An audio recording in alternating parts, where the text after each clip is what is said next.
You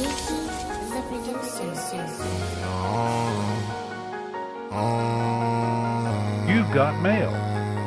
I know you ain't been lonely, and I've been going lonely. I know you been feeling lonely, and I've been going lonely. I know you been feeling lonely. I know you under your own thing, and I've been smoking on strong rays. I know you ain't been homely. I know you been feeling lonely. I know you under your own thing, and I've been smoking on strong, baby. I know you ain't been home, baby. I know you under your own thing. I know you under your own thing. I'm smoking on strong, baby. All of my money, like Robert De Niro. I'm eating the hair, I'm smoking gelato. She know what it be, though. All on the bar show, I'm there with these bimbos. I ride in the Benzos, I ride in gelato. All in the Lambo, I'm worship the famo. She know what it be, though. I'm on the north side, bitch in a mile wide. Know what it be, though. Average.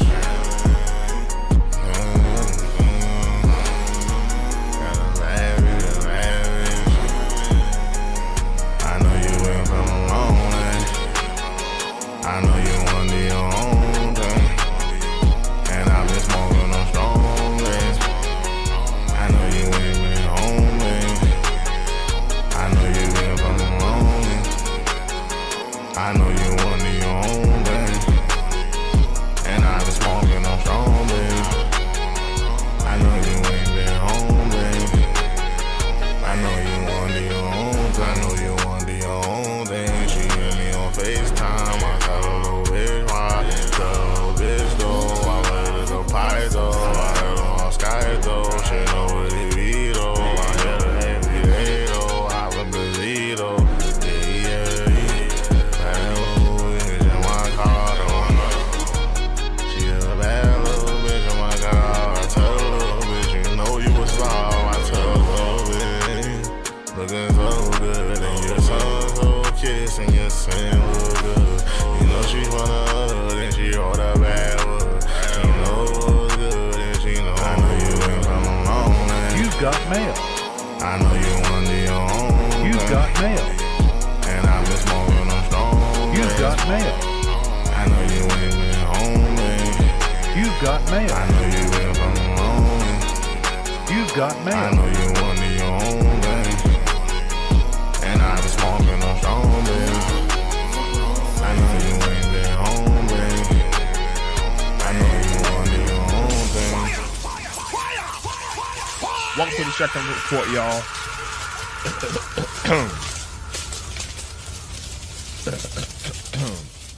Little bit under the weather today. I'm under the weather today. I've been sick for the last couple of days, y'all. Haven't done a live in a couple of days. Haven't done a live in a couple of yeah, you know, it's been a while since I've done a live. And you know, I wanted to talk about, you know, Fat Joe. Of course, you know, I've been documenting all of the places I've been reaching out to in terms of Fat Joe's remarks about FBA.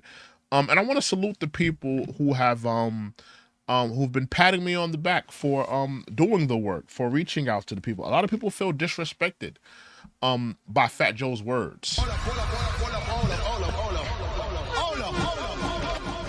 So I wanna give a salute to the people that are, giving me thanks for, reaching out to these different businesses and different companies in regards to what Fat Joe has said.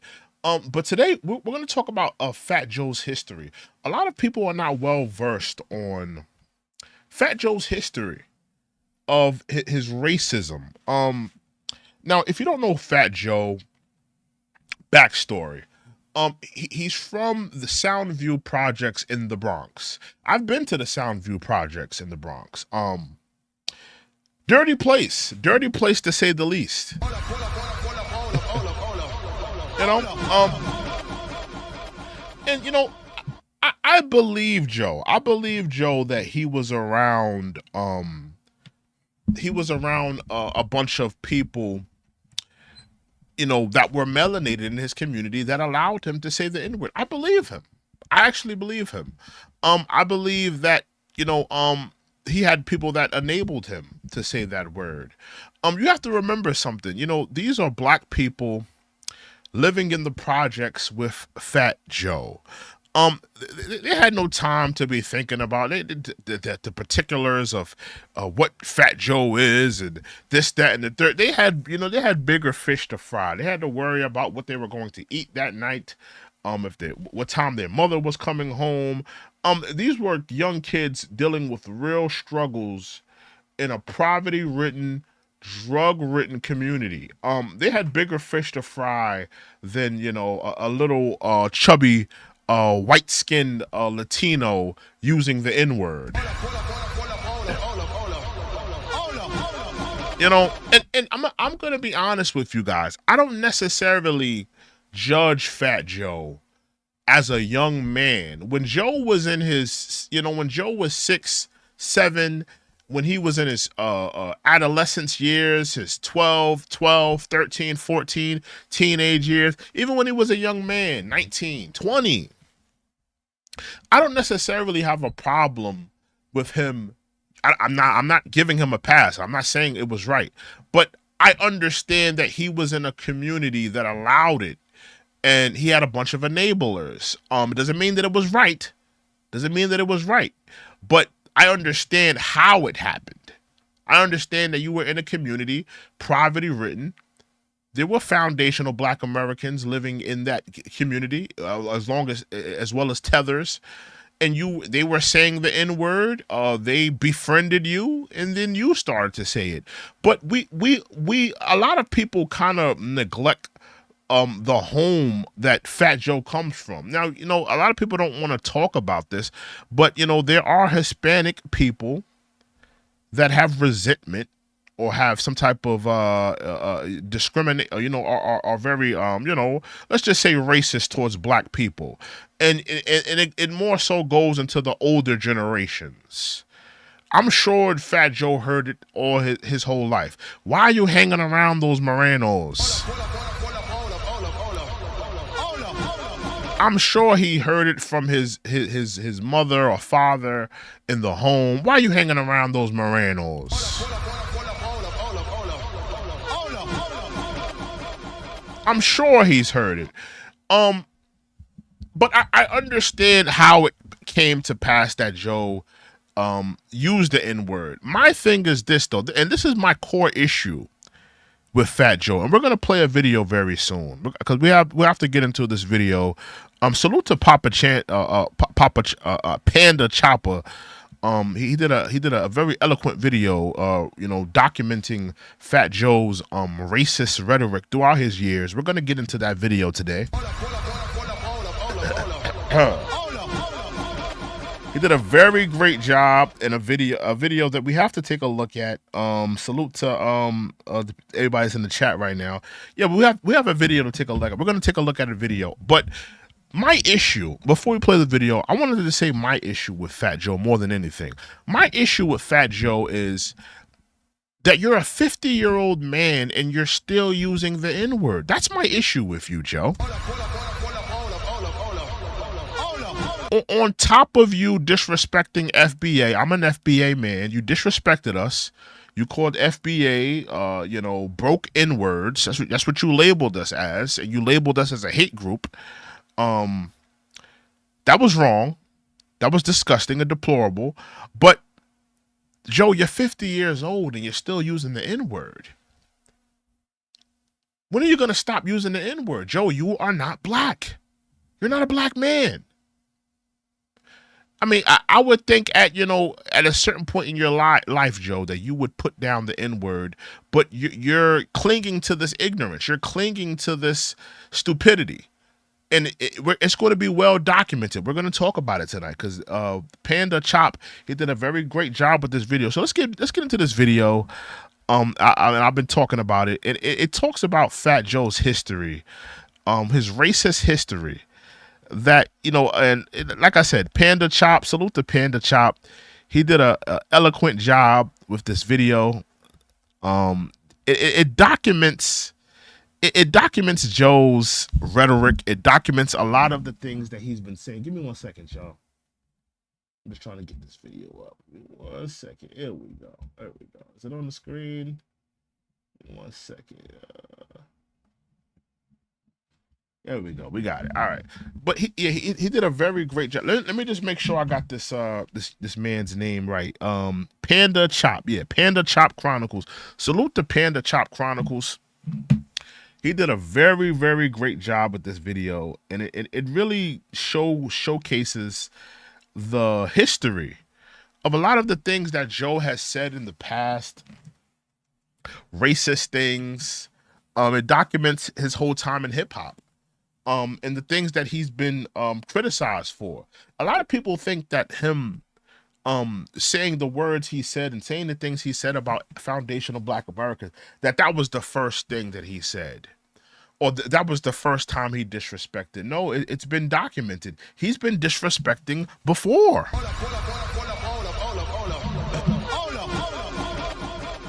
This is a pattern. This is a pattern. This is a history of him disrespecting. This is him continually disrespecting. This is him. We got 19 people in the building. Salute to everybody that's in the building right now. Make sure you hit that like button. Make sure you hit that subscribe button. Hit that like button. Hit that subscribe button. But, you know, this has been a history of Joe disrespecting foundational Black Americans, whether it be Black women, whether it be people in his community. And like I said, Panda Chop did a very eloquent job with this video. So we're going to take a look at this video, and it showcases the history of Fat Joe and his racist rhetoric, things he said in the past. Let's get into this video. Make sure you hit that like button. Make sure you hit that subscribe button. Let's get into this video with no further ado. Let's get into it, y'all.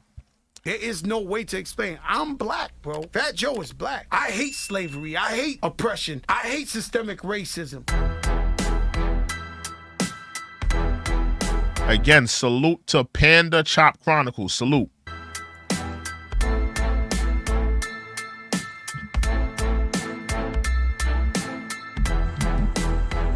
Man, roll the clip. It's August 19th, 1970, and Joseph. We're gonna chronicleize. We're gonna take a look at Fat Joe's history. And salute to everybody that's been supporting the videos. You've got mail. You know, supporting. Make sure y'all keep sending those letters to the companies that Fat Joe is doing business with. Make sure y'all keep doing business. And Tony. Make sure y'all keep sending the letters to the companies Fat Joe is doing business to. Make sure y'all keep doing that. Cartagena is born in the South Bronx to a Puerto Rican mother and Cuban father. Joe's brother Angel is the one that introduced him to hip-hop and was a rapper himself. Joe also had a younger brother named Raymond and younger sister named Lisa. Joe grew up in the forest projects where he claimed 80 to 90% of the population was Black. From a young age, Joe experienced immense bullying and claimed to have fought 20 guys each day. By 14, Joe decided to leave home and venture into the streets via drug dealing. His older brother Angel was known as Money Man and was a known big drug dealer. It's 1992 and Joe becomes a part of a hip-hop collective called Digging in the Crates when he's convinced by Diamond D to start rapping to escape his life of crime in the streets. The hip-hop collective included Lord Finesse, the late Big L. Partly these Black men, rest in peace to Big L, but partly some of these Black men that enabled Joe, you know, by giving him a rap career, enabled Joe by, you know, telling him, hey, get on the mic. We all know Fat Joe's a trash rapper.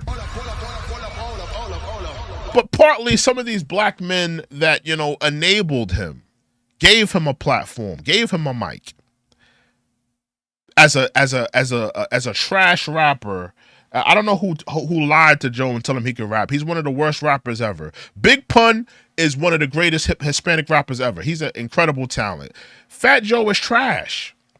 But, you know, like I said, you know, some of these Black men that enabled him, we have to kind of look at them, you know, whether they be the young Black men in his community, you know, in the projects he grew up in, or whether it be the Black men in the industry. They gave him a platform. But let's continue. AG and Showbiz, Buck Wild and OC. Fat Joe was the only non-Black member of the group. It's July 27, 1993, and Fat Joe releases his debut album, Represent. In an article with Complex Magazine, Joe spoke about the song Watch the Sound with Grand Puba and Diamond D, saying he knew Puba through the streets and Joe would be at all the parties and events, and he was hard to miss since he was one of the few Spanish cats sitting there with jewelry on and Dapper Dan suits, and Diamond D came up with the beat for the song and it had a Jamaican sample on it. Around 1994 to 1995, Fat Joe is recording his second album, Jealous One's Envy, and he meets Full Eclipse, which was a group from the Bronx that included Big Pun, known as Big Moondog at the time, Cuban Link, known as Lyrical Assassin, Triple Sace, known as Joker Jams, and Tomb, aka The Sick One. Joe already knew Tomb. Cuban Link asked Fat Joe to... Now, I also want y'all to look at how when he got into the game, a bunch of black rappers got him into the game. I just want y'all to notice some things. A bunch of black rappers got him into the game. Black rappers got him into the game. Fat Joe, right? When he gets into the game and starts to make a name for himself, he's not putting on a bunch of black rappers. He's not putting, all these black friends that he has, all these black friends and all these black people that enabled him and allowed him to say the N-word. He's not finding them. He's not going back to the Soundview projects and a black friend who allowed me to say the N-word. Let me give you a record deal. He's grabbing up Latino rappers.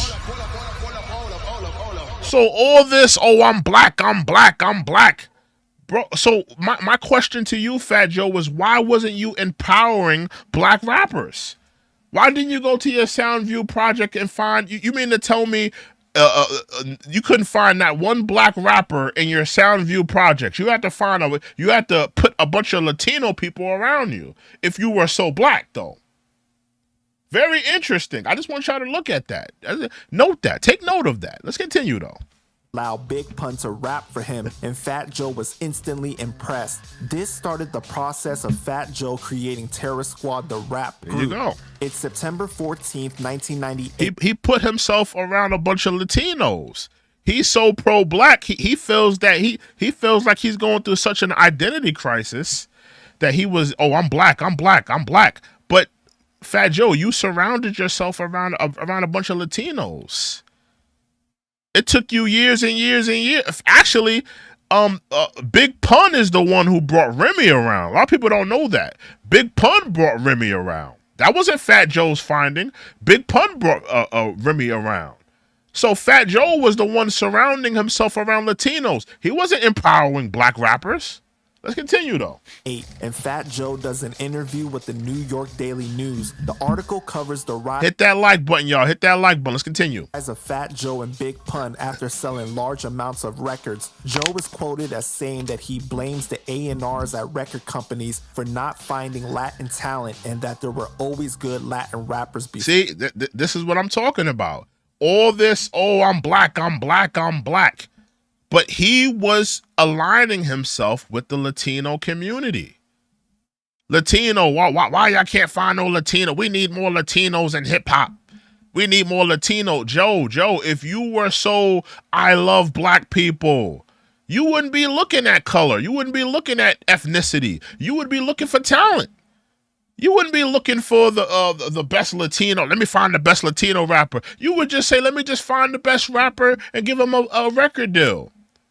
But you made a concerted effort. Let me go find the Latinos. Let me surround myself around Latinos. So when you're saying all this, I love black people and I don't see color and yada, yada, yada, it's BS to us. It sounds like BS to us.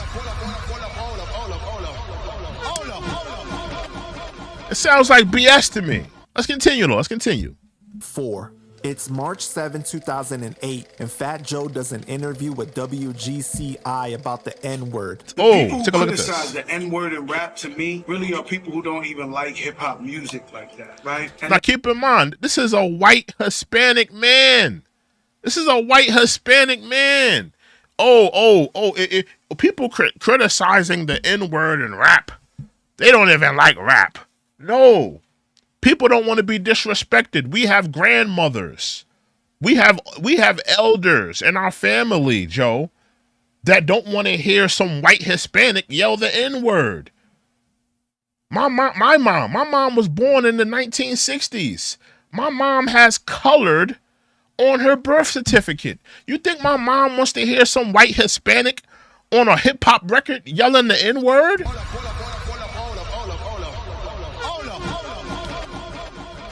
And this is what I'm saying. When Joe was a young man, I'm not judging Joe when he's a young man.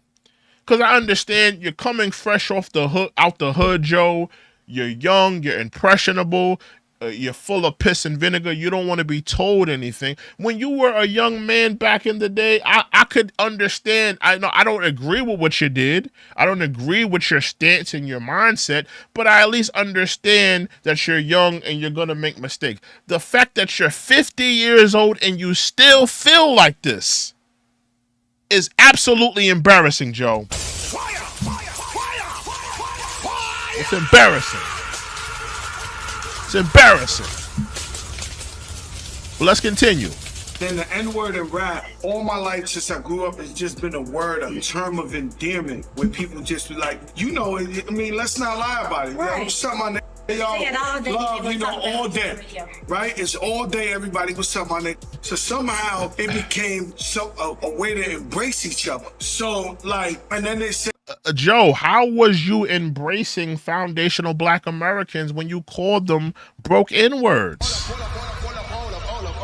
That didn't sound like a term of endearment when you called foundational Black Americans broke N-word. That didn't sound like you were embracing us. That didn't sound like you were, you know, it didn't sound like a term of endearment. You're making excuses. And this was the excuses that a lot of Black rappers made back in the day. A lot of Black rappers made these types of excuses. Oh, it's a term of endearment. Oh, it's a sign of respect. And it's part of the reason why we're here where we are today. And we got, you know, Latino rappers and why we got white rappers using the N-word. Because you had a lot of Black enablers. We had a lot of Black men. I remember when Jay-Z was on Oprah talking about, yeah, the N-word is a term of endearment, you know? So there've been a lot of Black male enablers. Some of them have been tethers as well. Let's continue. This was his stance back in the 90s, though. say, they say that. I don't know what to tell you, man. I use it all the time. I feel like I'm that nigga. And the crazy shit, the dude like my man Reverend Al Sharpton, whenever I see him, he be like, yo, Reverend Al Sharpton. fire, fire, fire, fire. Hold on. Reverend Al Sharpton, what? What's up, Joe, my nigga? And he's the dude who protests his money. Now, Joe has been known to be one of the biggest liars. He's now saying that Reverend Al Sharpton called him the N-word. That's what he just said right there. He said Reverend Al Sharpton called him the N-word before.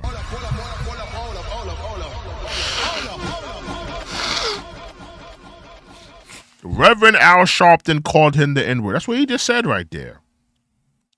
He's been telling these lies for a long time. Now, I don't know if that's true. Maybe him and Al Sharpton, I don't know. I don't know if they cool or nothing like that, but I've never seen them in a picture together. But he just said Reverend Al Sharpton came up to him and said, "Hey, Fat Joe, my nigga."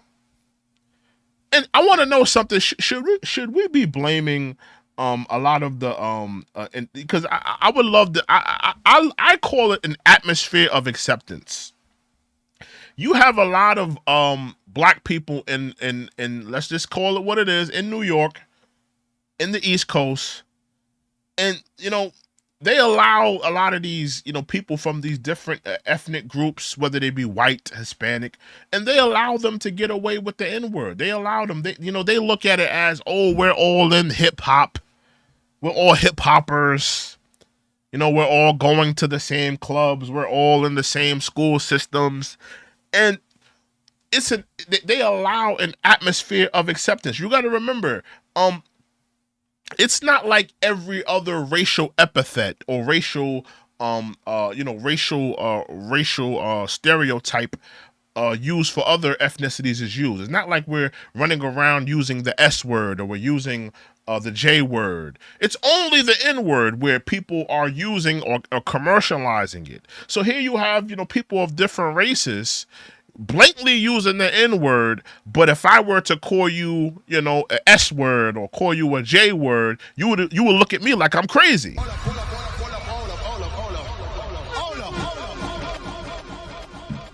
Should we be holding, people from the East Coast, New York, New Jersey, should we be holding them accountable for allowing an atmosphere of acceptance, whether you're allowing white Hispanics to use the N-word or white people using the N-word? Because I do feel that Joe has been around an atmosphere of acceptance. I mean, it's the same reason why you saw him in the Math Hoffa podcast, and he calls foundational Black Americans broke N-words, and you had a room full of supposedly black men. They wasn't foundational Black American men, but you had a room full of black men laughing at that. Laughing at a man as white as snow calling foundational Black Americans broke N-words in a room full of black men. Nobody bats an eye. They just start laughing. So maybe we need to start questioning the atmosphere of acceptance as well. No, we could get on Joe. We could critique Joe. We could clap at Joe, but we need to get at this atmosphere of acceptance as well. Let's continue though. Because he's my friend. That's crazy. He realizes that he's my friend. So he says it to me as a term of endearment. So I don't know, these people, they do these things for these ratings or something. I don't know what they're getting out of it. Okay, well, Joe, just to play devil's advocate, because I feel you 100%, because, I'm from the block too, If but... Fat Joe stopped saying they still be 100 million people saying. Because let's get it serious. Blacks and Hispanic are the same thing. We are not the same. Blacks and Hispanics are not the same. No disrespect to Hispanic people. And listen, I understand there are Hispanic people with African ancestry, and listen, when it comes to the transatlantic slave trade, I understand, we're all, we are a part of the same struggles. Because listen, there was slavery in the Caribbean, there was slavery in a lot of those places, and there's a lot of Afro Latinos, right? And I don't ever want the FBA thing to turn into FBA against Afro Latinos, because it's not about FBA against Afro Latinos. This is about a white Hispanic man who disrespected a lineage of foundational Black Americans who have contributed to America, who has been around an environment of acceptance, and he refuses to evolve from his principles. He refuses to move forward. He refuses to apologize to the people that he hurt. That's what this is about. This is not about FBA against, even against Boricuas. This is not about FBA against Boricuas. This is about Fat Joe lying about hip hop in the foundational roots and the history of hip hop and the lineage of hip hop. That's what this is about. This is about him disrespecting FBA and lying about hip hop. This is not about FBA against Latinos. This is not about FBA against Afro Latinos. This is about Fat Joe disrespecting FBA and lying about hip hop. That's what it's been about from the get go. Fire!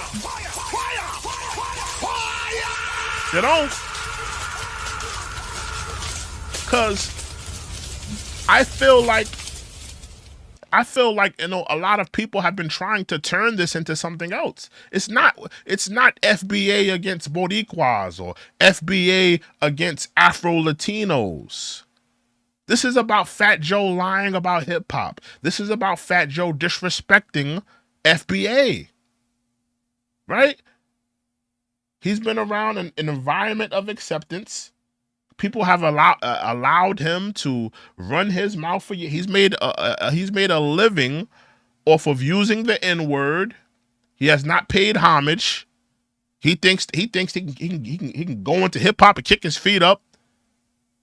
And we're not hearing none of that. Let's continue though. Let's continue. Let's get back into the video. Let's get back to the We going under the same oppressions, under the same hood. We do not fall under the same oppressions.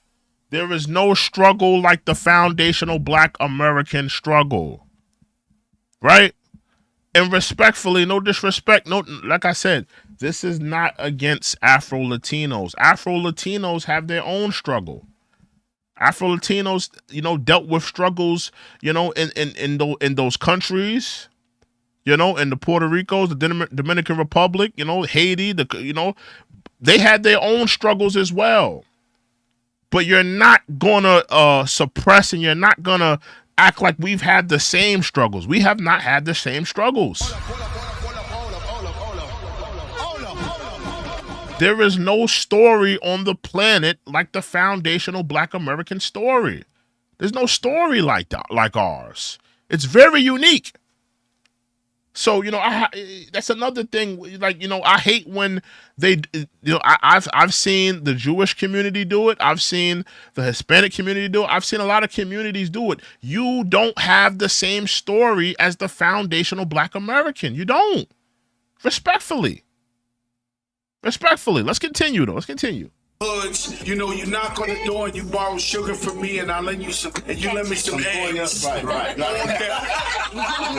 So do you feel like, because I heard you say that Blacks and Hispanics are under the same oppression in this day and era, we still looked at it almost as the same. That We are the same. You have Almost the same. How you feel about people that say, well, why does Fat Joe have license to say that word? He's not Black. Fat Joe always had a license to say that. Who gave you a license, Joe? He just said Fat Joe always had a license. Y'all just saw that? He said Fat Joe always had a license.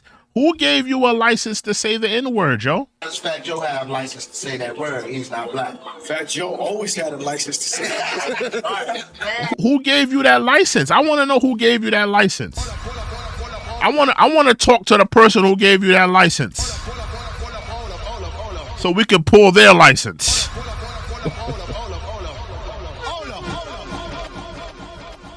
Who gave Fat Joe license to say the N-word? Who gave him a license to say the N-word? He just said Fat Joe. Oh, I always had a license. No, but who gave you the license? Because you grew up in the projects with some enablers who allowed you to say the word? Who gave you the license? Who gave you the right? Let's be real here. I don't care what they think. That's the difference. That's the biggest problem, is that I don't care what they think. Somebody said let it play. Listen, bro, you could just leave. Just leave now, all right? Just leave now. Leave now. Leave now. I run my ship how I run my ship. If you don't like it, you can leave, bro. I'm not asking you to be here. I run my ship how I run my ship. All right? I run my ship how I run my ship. Sit back, get your popcorn ready, all right? This is not my video. This is a reaction video. I'm here to talk about it. I'm going to be stopping. I'm going to be talking. I'm going to let some things play, but I'm going to be talking as well. If you want to watch the video, go find it. Stop being lazy and go find the video yourself if you want to watch it. This is a reaction video. We're here to talk about this video. The man who made this video is called Panda Chop. Salute to him for the video. Salute to him for making the video. This is a reaction video. Get your bitch ass out of here if you tired of me stopping it. Nobody asking you to be here. We got plenty of people here on the check-in. We did salute to the people on the check-in. Yeah, man. Hey, let's get back into it now. 2008, and Fat Joe releases The Elephant in the Room. On the song The Fugitive, Joe responds to backlash about his usage of the N-word and questions who will be able to tell him he can't say the word as he he has a history of, who gonna stop me? Who gonna stop me from doing this? See, this is the problem right here. He has a history of telling people, who gonna stop me from doing this? Who gonna stop me from doing that? That's why he feels that he doesn't have to apologize to the FBA. That's why he feels that he doesn't have to apologize to us. That's why he feels that way. Because he feels like, he has this, New Yorkers have this thing about them. And I'm from Long Island, right? New Yorkers have this thing. where they feel that nobody can tell them nothing. Who are you to tell me anything? I'm gonna do whatever. I'm gonna do what I feel like doing. That's what New Yorkers have. They have that type of attitude, right? So he's taking that stance. He's taking that stance of, y'all not gonna tell me to stop using the N-word. I grew up with a bunch of black people in poverty, and they let me use the N-word. So who are you to tell me I can't use the N-word? That's his mindset, right? Instead of being an adult, instead of saying, you know what, I'm not a black man. What am I saying the N-word for? Instead of maturing and saying, you know what, I don't say the N-word around my kids. I don't say the N-word in business meetings. You know, maybe I need to grow up and stop saying the N-word. He wants to be, he finds comfort in his ignorance, you know?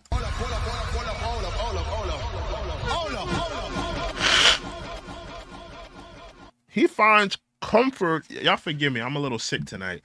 He finds comfort in his ignorance, though. He finds comfort in his ignorance. Let's continue. Repeats it numerous times back to back. It's November 21st, 2011, and Fat Joe does an interview with Vlad TV about the N-word. Joe swears on his mom that Reverend Al Sharpton called him the realest N-word in New York. Joe goes... Now we know for damn sure that Joe has been lying. Joe has been lying he's been lying all the time. Can anybody find Reverend Al Sharpton? He's probably in the mirror right now putting a bunch of relaxer in his hair right now. You know, probably on a treadmill. But Joe has been lying about stories for a very long time. He's lied about, doing an album with Biggie and different things in hip hop. I don't think that Reverend Al Sharpton would agree to this story. And if he does agree to this story, we need to talk to him, because you've been enabling this person. It goes back to what I've said. A lot of people have been enabling him. They've been, it's some of your favorite rappers that you love have been enabling Fat Joe.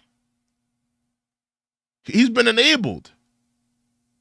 And we need to get at some of these enablers. Let's continue, though. Goes on to say blacks and Latinos are the same, and hip-hop was invented by blacks and Latinos, and he doesn't understand the difference between the two. He says he's as black as any black person, and he says there are some people... He's as black as any black person. Do you see this man with his white skin?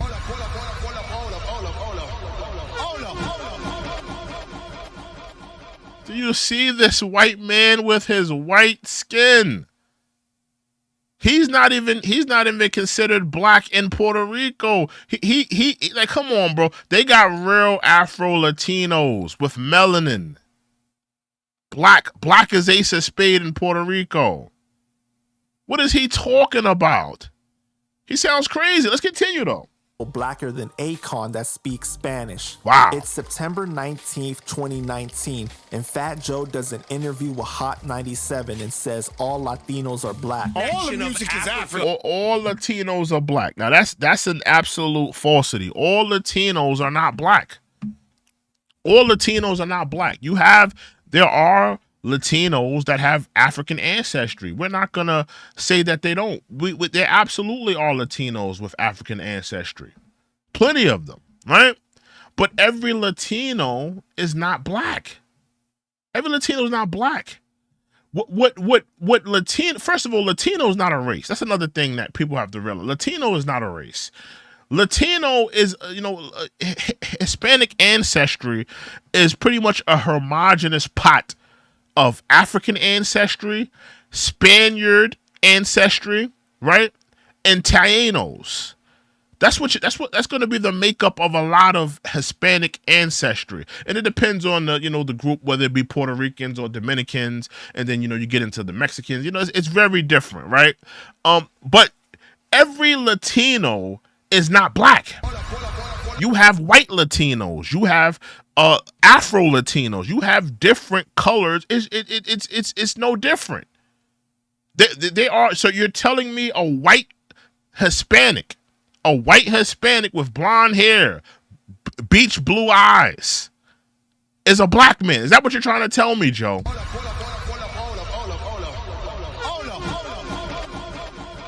and every Latino, even and they could be black as Ace of Spades. Every Latino doesn't align themselves with being black. There are some Latinos that say, you know what, I know I'm not black. I'm Dominican, or I'm Puerto Rican, or I'm Cuban, or I'm this, or I'm that. So every Latino doesn't align themselves with being black as well. So that just goes with just, you know, how they feel about themselves. So, you know, what he's saying makes no sense. Right. All the music is African. Brazilian music. All of it. Dominican music. Spanish drums. All the music is African. Fat Joe, you are a high school dropout. Who gave you a degree in musicology?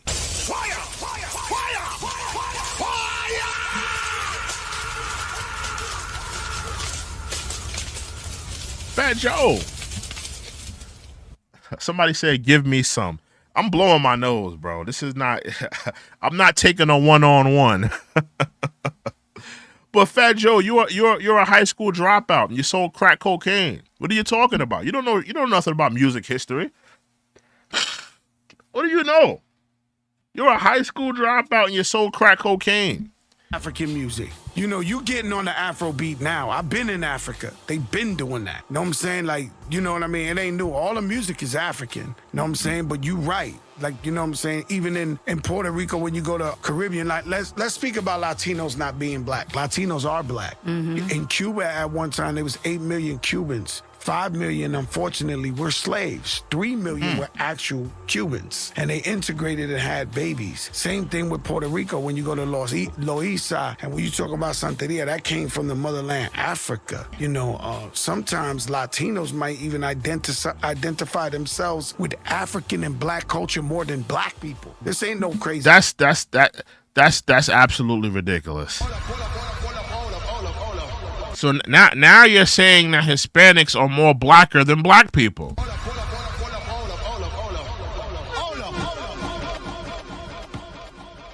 Now he's saying there are some Latinos that are more blacker than black people in America. Was he shooting a shot at FBA back then as well? It sounds like he was shooting a shot at FBA as well back then. I'm a little bit underneath the weather, y'all, so you're gonna have to. I would love to turn up more, but like, you know, I'm a little underneath the weather. But you know, it sounds like he was shooting some shots at FBA back then. He was saying that there's some Latinos that are more blacker than FBA. Let's continue. He think Fat Joe ain't on crack. He know what he talking about. You know what I'm saying? Nah, I'm telling you the truth. Well, the heritage also, too, because, you know, mainland American slavery is different than Caribbean plantation slavery because culture was able to stay intact. When you got to mainland America, they was killing black folks for trying to celebrate their spirituality and stripped all of that. So when you get to the Caribbean and you see that connection back to Africa, very strong in the people, it's very strong in the people. When you go to Cuba, too, when they break down some of the santos, they'll also tell you this is the real names of the santos and this is the name we use when we were trying to hide it. Yo, to protect that's the illest story. Yo, so now it's November 29th, 2020, and Fat Joe does an interview with Dog in the Yard about his 4 months in prison. So basically, in English, Spanish dude came in there. He got mad. Yeah, I was gonna tell you to break it down. Showing me love. Right? The black people were showing me love, and he was saying, listen, all the Spanish dudes in here are my sons. First of all, that's a violation. He called grown men his sons. Then he was saying he runs them, and if anybody mess with the Latino, he's the nigga who defends them. And if I want to be defended, I need to just be with the Latinos and not talk to the black dudes or the white dudes or whatever. So basically what I told him was, I've been running dudes for so long that for me to do this cat little 4 months, me sign into you and you're my leader or something like that. This nigga always got a story. He always got a story to tell. They would have to build a statue out of you. They would have to give you a fucking Latin Grammy or something. You can't run Fat Joe. You need to call your cousins and ask them. I'm not a rapper. Number two is, I respect. You've been rapping for 20 years. What are you talking about? You're not a rapper. everybody, no matter what nationality they are. See, that's why I don't argue with people who did 20 years, 15 years, because they did it in the penitentiary where that really is a factor. But for me, Fat Joe, I respect people as human beings, and I love black people the same way I love the Spanish people. And I refuse that if people respect me and show me love, that I'm gonna turn down the love. And guess what? Matter of fact, my brother, I don't need no protection. This, that. So the dude starts laughing at me. He's like, he said, "Fa, tú eres loco, right?" And like he looked at me like, "Yo, you know, cause I am crazy." No, for real. Shit fucked up. No, like I really am. 7:30, like nigga. I'm 7:30. I'll pop off right now, nigga. Like, no, you got me. I'm out to talk to you too long. Fat Joe, you weigh 300 and plus pounds. Who are you popping off on? Joe, you went into jail and you were soft and squishy. Stop it. Stop it. You talking about dudes in jail that's you in there for tax evasion. Y'all really be believing this nigga stories. He come back with all these war. Like, come on, bro. Do y'all really believe this story? Let's lay it out here. Let's lay it out here. Fat Joe is soft and squishy. I'm not even talking about his personality. I'm talking about his body. This nigga ain't never did no pull-up. This nigga ain't never did no push-ups. Nigga ain't never been on no a bench press machine. He's soft and squishy. He got a soft and squishy body. You mean to tell me a 300-pound dude, soft and squishy, looking like the Michelin Man, gonna tell a dude that been in prison probably for 20 years, body cock diesel, been doing pull-ups all day, dips, pull-ups and dips all day, and he posed to, Fat Joe posed to put some fear in his heart.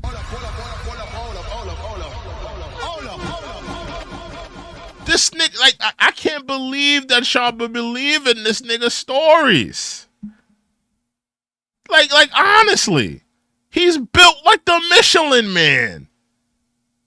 Y'all really think that his soft, squishy body was intimidating dudes that been in jail? They doing life sentences. Niggas in there doing 30, 40 years. All they doing is push-ups and dips and hopping on the bench press machine. They just counting down the years on the calendar. You really think that they were scared to pop on Fat Joe?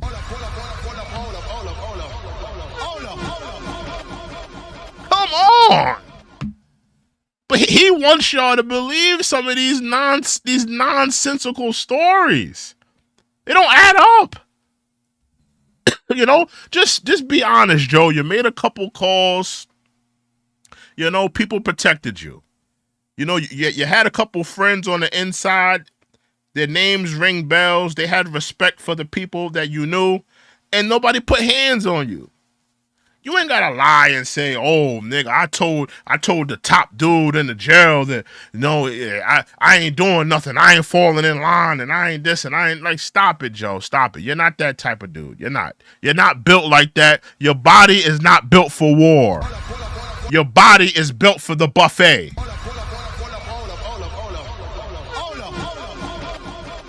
Your body is built for Dunkin' Donuts. Your body is built for White Castles. It's not built for war.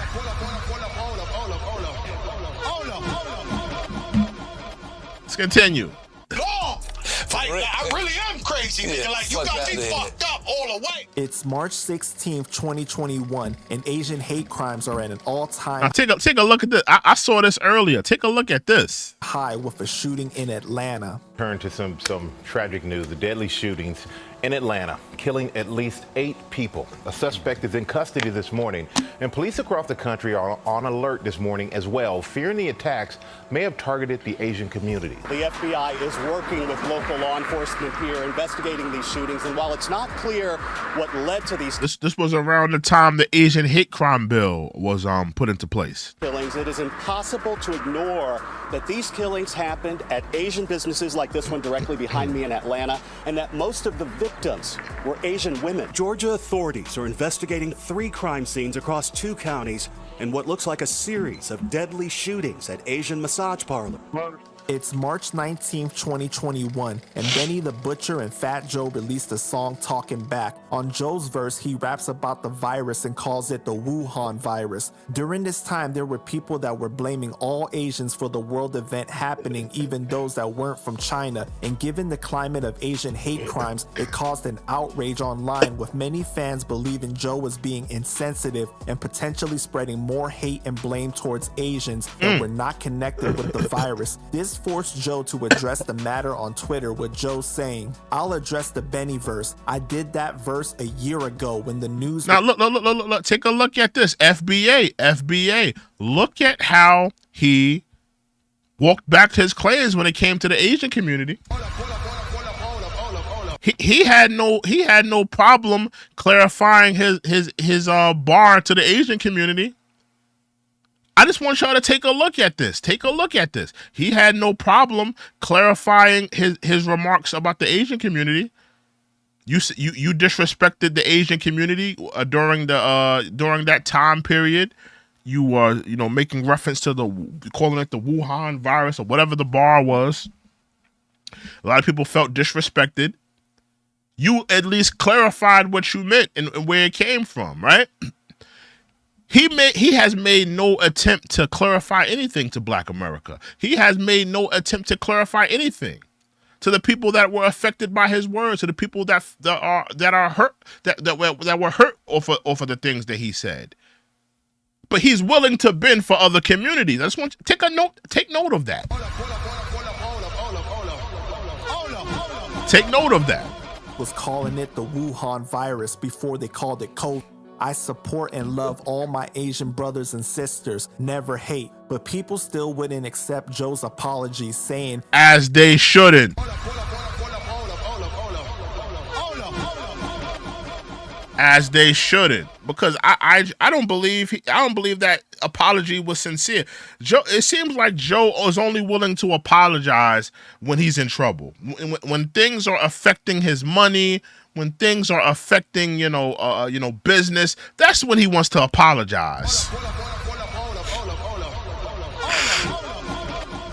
It's not coming from a sincere place in his heart. It's coming from a place of his pockets. That's where it's coming from. Couldn't the line have been changed or re-recorded before it was put out? It's May 3rd, 2021, and Fat Joe does an interview with the People's Party about being labeled a racist. If you taking it offensive, then what do I look like, a slave owner to you, or I look like... Yes. You look like a white slave owner to me. You look like a white slave owner. All we need to do is put a little hat on you. A 10-gallon hat. Maybe put a sheriff outfit on you. Put your fat ass on a horse. You would look like an overseer to me. Absolutely. You would look like an overseer to me. The cop who killed George Floyd, I gotta think about you, because you obviously know that you just said I'm the most important piece of hip-hop. You obviously know I'm with Black people all day. I fight for Black people, I fight for Latinos every day of my... When are you fighting for Black people? When has Joe fought for Black people? Joe, when have you fought for Black people? Respectfully. When have you fought for Black people? You've made a career out of... I'm talking about selling drugs to Black people, rapping about doing violence on Black people, subjugating Black people. When have you protected and when have you been on the front lines of protecting Black people?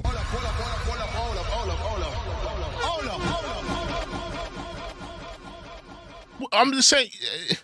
Can somebody bring me up to speed? Does anybody know? When has Fat Joe been on the front lines for black people? When? Somebody let me know. If you know, let me know. I give back to the communities for black people and Latino. It ain't just for Latino. It's black people and Latino. And so when you question me, I'm like, you either don't understand or you trying to spark a conversation. Today, I discovered on Instagram, there's a little thing called Hip Hop Museum. I follow that. You follow that. I just followed it today. I found it today. When you go to the origins of hip hop, bro, it's all black and Puerto Rican from day one. Like, it's from day. That's another lie. Were Hispanic people on the scene? Yes. Did they invent hip hop? No. Hispanic people did not invent hip hop, Joe. Get over it. They didn't invent hip hop, and it's okay. And this is my question to that crowd, right? And this goes to the tethers, and this goes to the Latinos, the Caribbeans. This is my question to y'all community, right? If you invented hip hop, let's say that because a lot of y'all keep saying that y'all invented hip hop or y'all it was 50-50 or whatever y'all be saying, right? This is my question to y'all, right? Why wasn't the first break beats, right? Anybody that knows hip hop, you know break beats. Break beats were essentially the records used in when people were break dancing or people were rapping. Break beats is, a certain part of a record that they would use, and they would have two turntables, and they would use the break beats. People would rap over, or people would dance, start, break dancing to the break beat, right? Why weren't the first break beats, right? Why weren't the first break beats Puerto Rican music? Why wasn't the first break beats reggae music? Why was the first break beats? Why was the first foundational music used in hip hop Black American music? James Brown, R&B, funk, soul, gospel. If you've created hip hop 50-50, why do we keep seeing our DNA, our music in our music?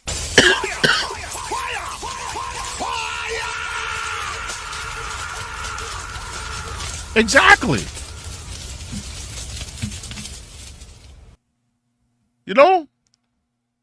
Why we don't see somebody at the Park Jam spinning a Puerto Rican record, a Puerto Rican a samba record or whatever, a salsa record.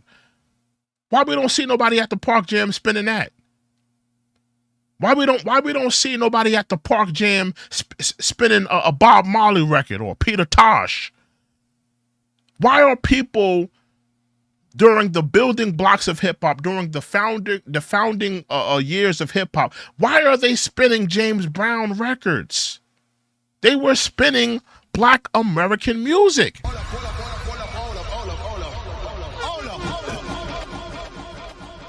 So that's my question to the Latinos who say they created hip hop or 50-50, and to the Caribbeans that say that they created hip hop. Why do we keep finding our DNA in our music? And that's the thing with the lineage of black music. You're gonna see the DNA in all of our music, whether it be rock and roll, whether it be R&B, whether it be country. You're gonna see the DNA, gospel. You're gonna see our DNA in the music that we've created, jazz. You're gonna see our DNA in it. Why don't we see Latinos and Caribbeans DNA, pause, in the early founding years of hip hop? We don't see it. We don't see it. Let's continue. One, this has been created by Black and Latinos, and unfortunately, they've been calling me my nigga my whole life. And I thought that, you know, I never thought anything else. I don't know what's going on with this world. That everything we do, we got to second guess what we're doing. And I don't try to do that. I'm not even gonna lie to you. I don't try to let people make me second guess what I do, because that's not what hip hop was founded on. So I know they got a new group of kids that are like the Cancer Society that don't understand The Cancer Society. No, it's real. And so they're like, oh, why is he white? He nice. They straight calling me white. I be like, You look like a white man.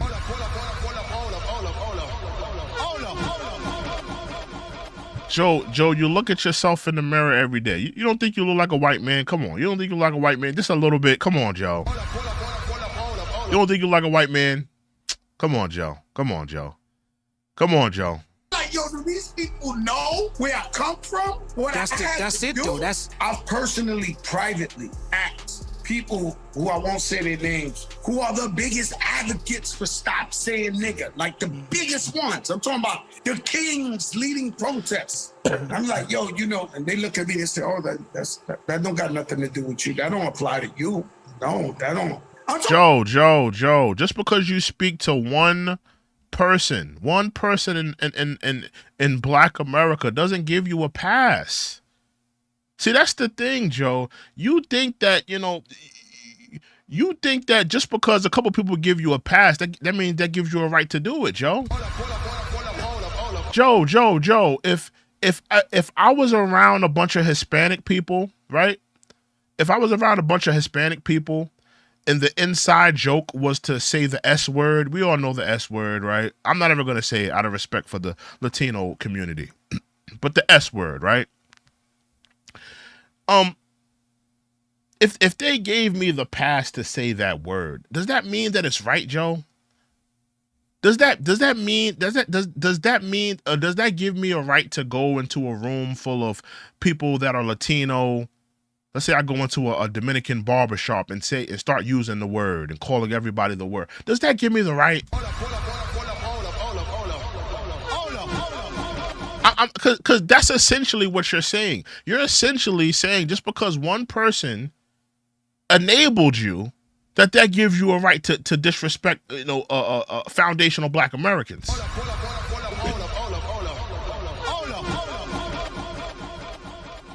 I'm just saying that because that's what it sounds like to me. It sounds like, one person told you could do it. Now you just want to feel like you can do it. Let's continue though.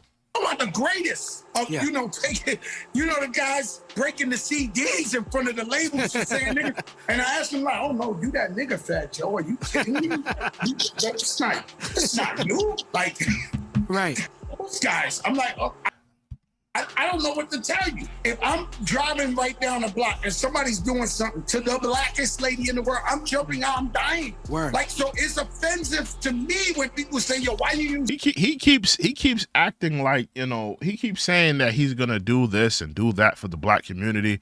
Oh, if I saw some Black person... Fat Joe, that's all cap. Because let me say this, right? I think it's important to say this. Fat Joe, growing up in the Bronx, let's be honest, he sold crack to his community, right? He sold crack to Black mothers. He sold crack to Black fathers. He sold crack to experiencing teens that wanted to experience the drug. So, Joe, we have to stop with you. Oh, if I saw a Black person and something was happening to them, I would stop. No, Joe, you're a liar. You sold crack to the Black community, and you wasn't protecting none of them. You didn't slap any crack out of anybody's hands. Stop it, Joe. Stop it. You grew up in the projects. You sold crack. You busted off guns. Then you got into hip hop and you started using the N-word. You rapped about committing violent crimes on Black people. How are you this big protector of Black people? All I see is the opposite of that. I don't see you protecting Black people. If you were this big protector, if I see a Black woman in the street and she's getting beat up on, I'm the first one to run over and help. I'm the first one. So why doesn't your music reflect that, Joe? Why don't we hear your music, you talking about, hey, protect the black woman, and we got to stop selling drugs to the black community, and we got to protect, we got to, black and brown coalition, and this, that, and the third, and positivity. Your music is about selling drugs, shooting at black people, beating up on black people, committing crimes on black people, selling drugs to black people. But I'm supposed to believe you're this big protector of black people? Where?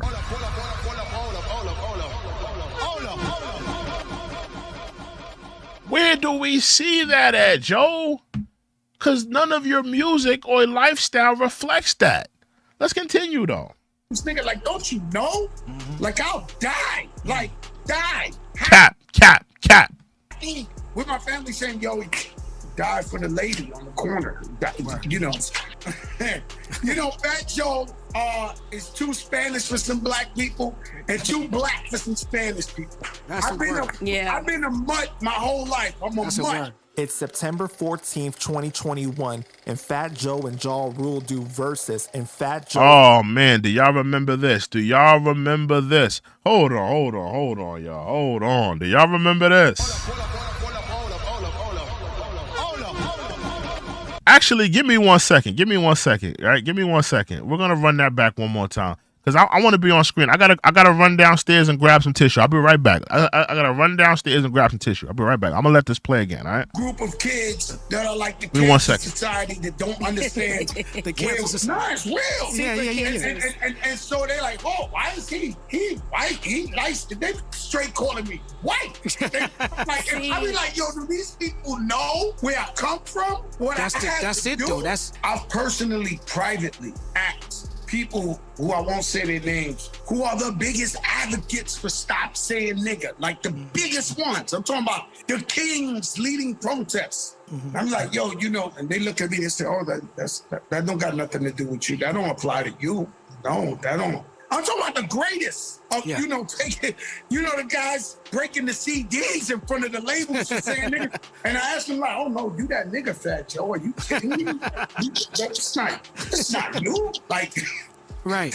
Those guys, I'm like, oh, I don't know what to tell you. If I'm driving right down the block and somebody's doing something to the blackest lady in the world, I'm jumping out, I'm dying. Word. Like, so it's offensive to me when people say, yo, why you use nigga? Like, don't you know? Yeah, because I didn't want to be off the screen for this one. For the I gotta be on screen for this one. Now we gotta do it. We gotta talk about this whole him disrespecting black women on. This is very important. This is very important right here. Because I want all black women to see this, and I think it was very smart for them to see. You saw how he was in the video capping, talking about, oh, if I saw a black woman getting beat up on, I'd be the first one to save her. Look at how he treated those black women on that versus stage. We're gonna get into it, right? Because I think this is very important for black women to see. And look at how he was scrambling during that time. Let's continue. Black people and too black for some Spanish people. I've been a mutt my whole life. I'm a mutt. It's September 14th, 2021. Here we go. Fat Joe and Ja Rule do versus, and Fat Joe how many of y'all remember this? Let's get into it. Himself in the middle of controversy. I do this shit by my motherfucking self. Really? Every fucking song got a feature, Ja. Hold up, Craig. I didn't see nobody come. Y'all seen somebody come out here with me? Oh, them I mean either. You gotta go to the crack house to find them bitches. Hold up, but let me. He calls two black women they come from the crack house. Not two Latina women, not two white women, two black women. Oh, you got to go to the crack house to get those itches.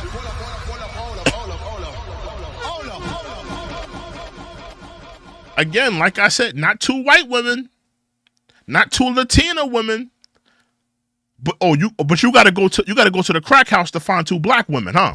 You don't find that suspicious? You don't find that suspicious? You don't find that suspicious. You gotta go to the crack house to find black women, huh?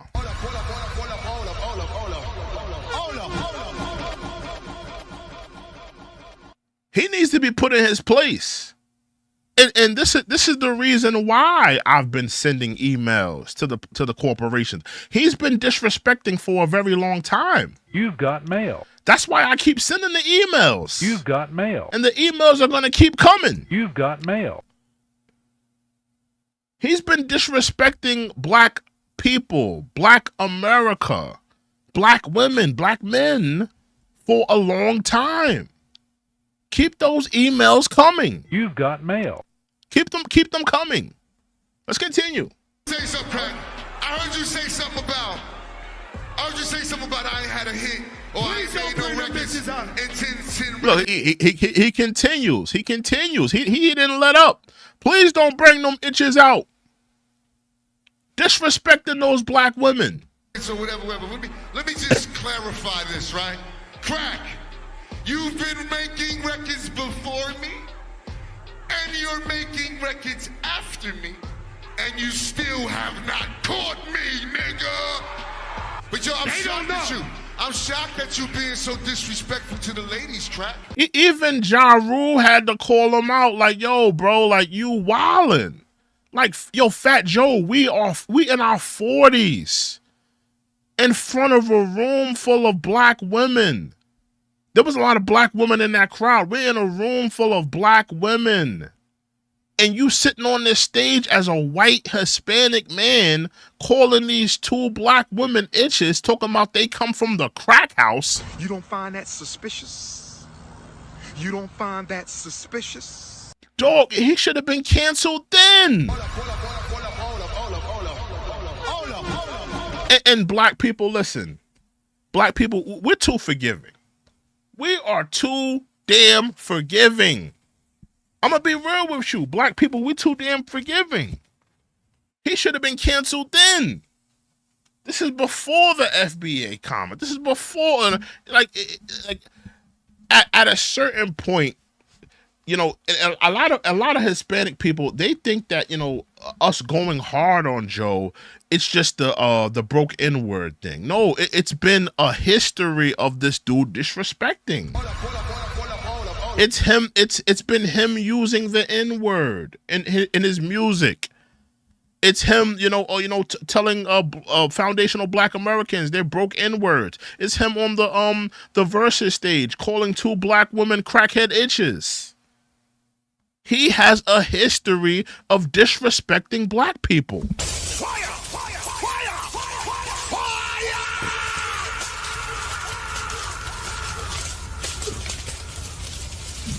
That's the history of it. I need y'all to hit that like button, hit that subscribe button. All right, hit that like button, hit that subscribe. Let's continue. They need to eat something. I'm shocked. Look, they need to eat something. Calling the ladies all kinds of bitches. I'm shocked that you show a little respect. Because you know what? I just want to give the ladies some thug loving. You understand? Joe's comments were made in reference to Vita and Lil Mo. Little Mo, and salute to Little Mo. Little Mo is an incredible performer. I seen her perform one time out in Jersey. Incredible performer. You know, she's a mother. She has a lot of kids. Listen, man, she's an incredible talent. For you to go on that stage and disrespect Little Mo, I mean, that was disrespectful to that black woman. That black woman came out to that stage, did an incredible performance, had a great time. Why did you choose to get on stage and disrespect that black woman? What did she do to deserve that? What did Vita and Little Mo do to deserve you getting on that stage and disrespecting them? But you didn't care. You didn't care in the moment. You wasn't. Where was? Because remember the video before this. He's talking about, I'm protecting black people. I'm the first one to protect black people. I'm the first one to protect black women. Why didn't you protect Little Mo and Vita? Why didn't you protect them? You were on stage calling them crackhead hoes and itches that need to eat something and this, that, and the third. Where you wasn't protecting those black women. This dude is a liar. He's a cap artist. He's a slob.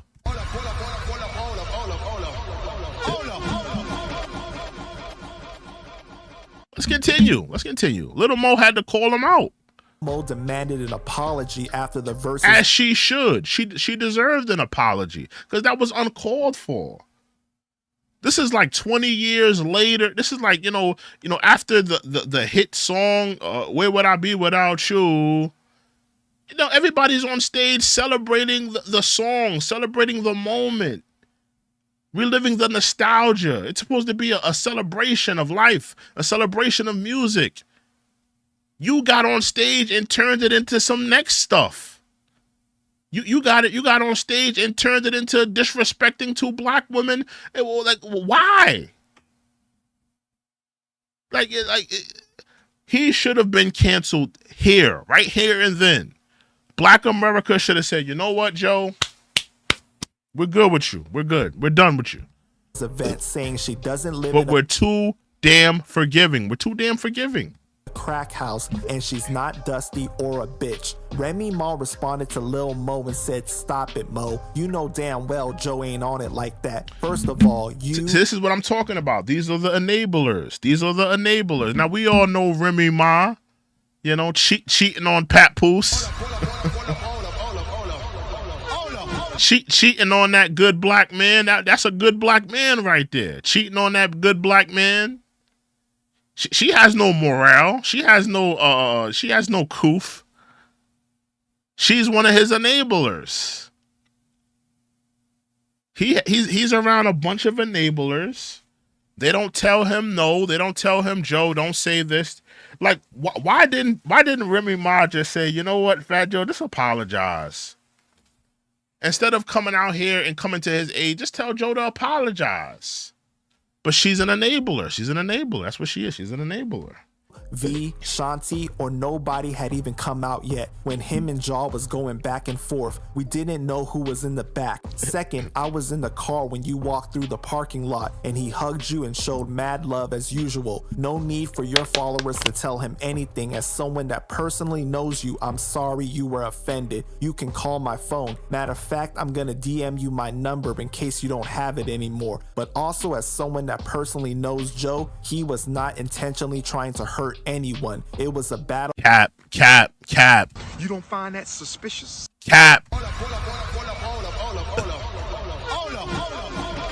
Like I said, he didn't call two white women crackhead itches. Why? He didn't do that. He didn't call two Latina women crackhead itches. Only black women. Y'all don't find that suspicious? You don't find that suspicious? You don't find that suspicious? You don't find that suspicious? Only black women. He didn't call white women that. There was no white women on the stage. There was no Latina. There was no Puerto Rican women on stage. Only black women. Crackhead hoes. Let's continue. Battle between friends that are family. Sidebar, street code don't do social media. This comment was confusing the fans as Remy said they didn't know who was in the back, but Joe was in the parking lot giving Lil Mo a hug prior to the event. So fans questioned, how did he not know she was in the back? Fat Joe would go on and say, I'm super sorry, I love you and Vita. I said sorry to your face before I left the building, and to Vita. I was caught in the moment and I'm super sorry, God bless. The next day, Fat Joe would go on to apologize on his Instagram Live. Joe, how about this? How about instead of apologizing, just do better? Just do better. Just do better. How about instead of apologizing, grow the F up?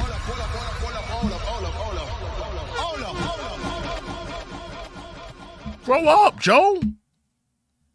Joe, you're almost 60 and you're on stage acting like a toddler. You're on stage, you're running around still using the N-word as a white man. Joe, it's time to grow up, Joe. Grow up. Let's continue. Listen, the first thing I want to do is apologize to Lil Mo and Vita and any woman who feel disrespected by what I said. I don't just love black women, I adore them. Cap. If you would have loved and adored black women, you would have apologized right then on stage. Let me ask you this, Fat Joe. If you loved and adored black women, why didn't you apologize on stage? Why didn't you apologize? Because think about it. All of the people that was in that venue, all of the people that was there who watched the show, they all saw what you said. They all looked at what you, like, yo, Joe wildin'. Why he said that about Little Mo and Vita? Why didn't you get on that same stage and apologize to those two black women? You talking about I went backstage and I told them I'm sorry, yada, yada, yada. Joe, nobody on stage saw you apologize. You want to do some foul stuff on stage, then apologize in secrecy. You want to disrespect two black women on stage for the world to see, then go off in the corner. Hey, I'm sorry about that. That's clown behavior.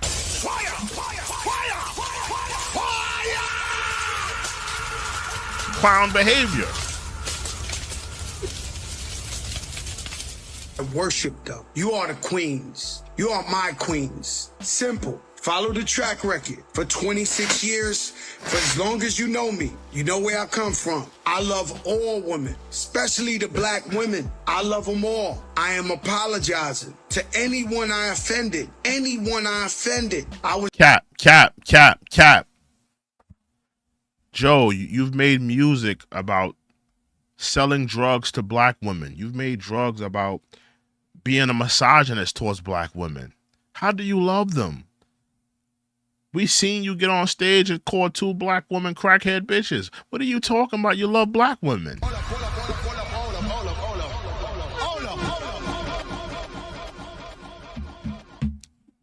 You're a liar. Let's continue.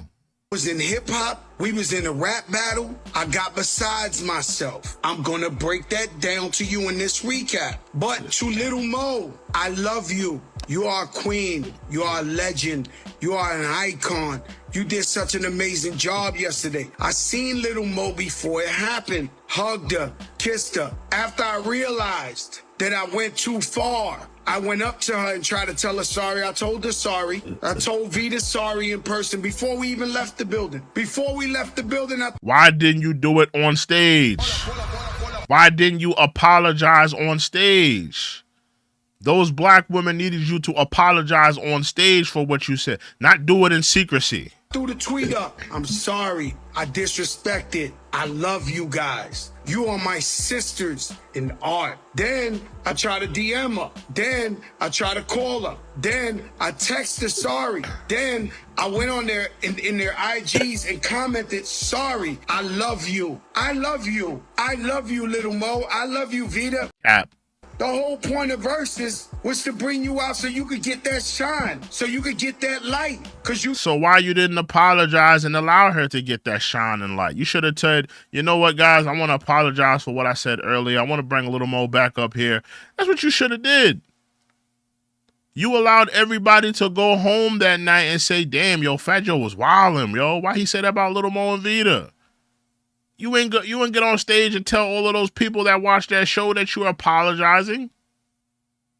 You deserve it. You're our queens. I want to make this clear. I'm not being insensitive. This is not a fluff. This is not this is I love my black queens, my sisters who I live. Sound like he Hotep, right?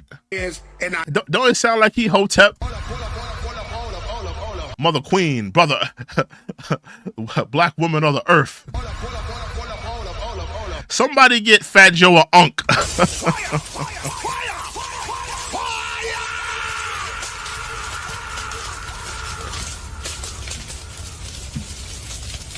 Somebody get Fat Joe an unk. Some black seed oil. He sound like he Hotep now. Black woman of the earth, they're the queens. I die for. I need you to understand this clearly, because I was at a line, but I was. Where was all this energy on stage for Little Mo and Black and Vita? Where was all this black women of the earth and the queen and I love them and I adore them? Where was all of this love on stage? Where was it? In that rage. So I want anybody who knows the girls, let them know I love them. Sid, not fake love, true love. True love. Fake love. Fake love. It's February 7, 2022, and Fat Joe says hip-hop was created by blacks and Puerto Ricans. Here we go. So one time we do the Puerto Rican parade, right? And so ladies and gentlemen, hip-hop was created by blacks and Latinos. I need y'all to understand that. There's a new school frame of thinking saying that we were involved as a community, that they let us say that this hip-hop was created from day one by black people and Latinos. There's just no way around it. If you look at the pictures, if you look at I posted a video today with the Cold Crush and the Fantastic, like Ruby Dee and Charlie Chase and Whippy Whip. You gotta stop. We all right. So there's people trying to. We all know that Tariq Nasheed he put this to bed. He put this whole thing to bed. He put this whole theory that Hispanic people were 50-50 creating hip hop. He put it to bed, man. And anybody who hasn't watched the documentary Microphone Check, I believe it's the name of it, of Tariq Nasheed, man, go watch it. He puts it to bed. He puts the whole argument to bed about Hispanics and Caribbeans creating hip hop. Hip hop is a foundational Black American art form. There's no ifs, ands, or buts about it. So I mean, it's really a moot point at this point. In my opinion, there's enough. There's enough proof and receipts there to substantiate that. Rewrite history saying Latinos wasn't a part of hip-hop history from the beginning, which they do not know what they talk. Graffiti writers, break dancers. Fat Joe is as black as anybody you can name in the universe. I don't take. You're as black as anybody you can name in the universe. Did you hear him? Fat Joe is as black as anybody you can name in the universe.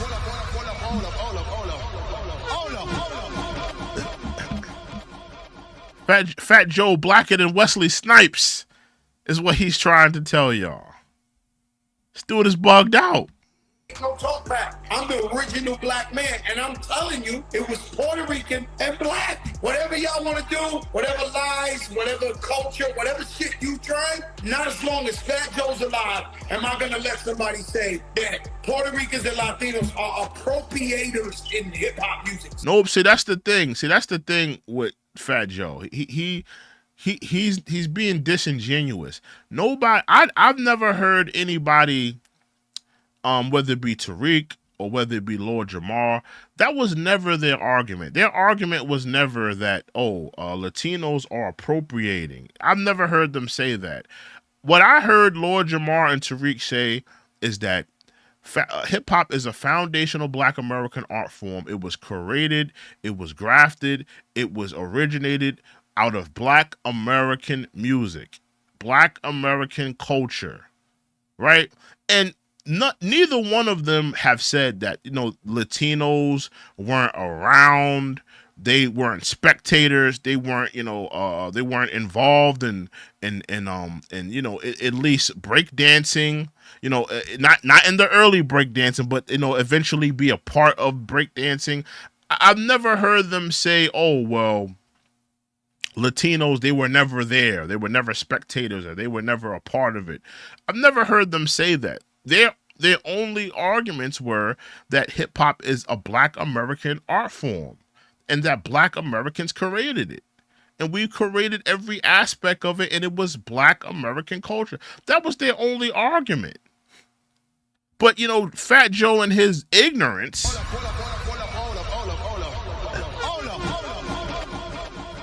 He makes it, he turns it into something else. That, Tariq Nasheed and Lord Jamar are saying that we're appropriating and yada. I've never heard them say appropriate. I've never heard them say that. What I've heard them say is that Black Americans created hip hop. It's a Black American art form, and that, you know, Hispanics, they were on the scene, they saw things, they were spectators, they were around, but they had no hand in creating. That's their whole point. Fire! Fire! Fire! Fire!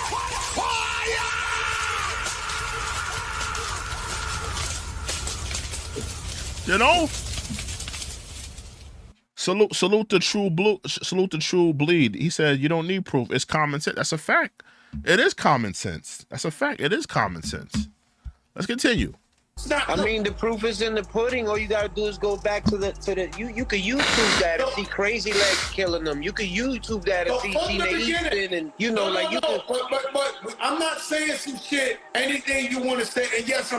Crazy Legs admitted that break dancing was the Moreno style. They called it the Moreno style.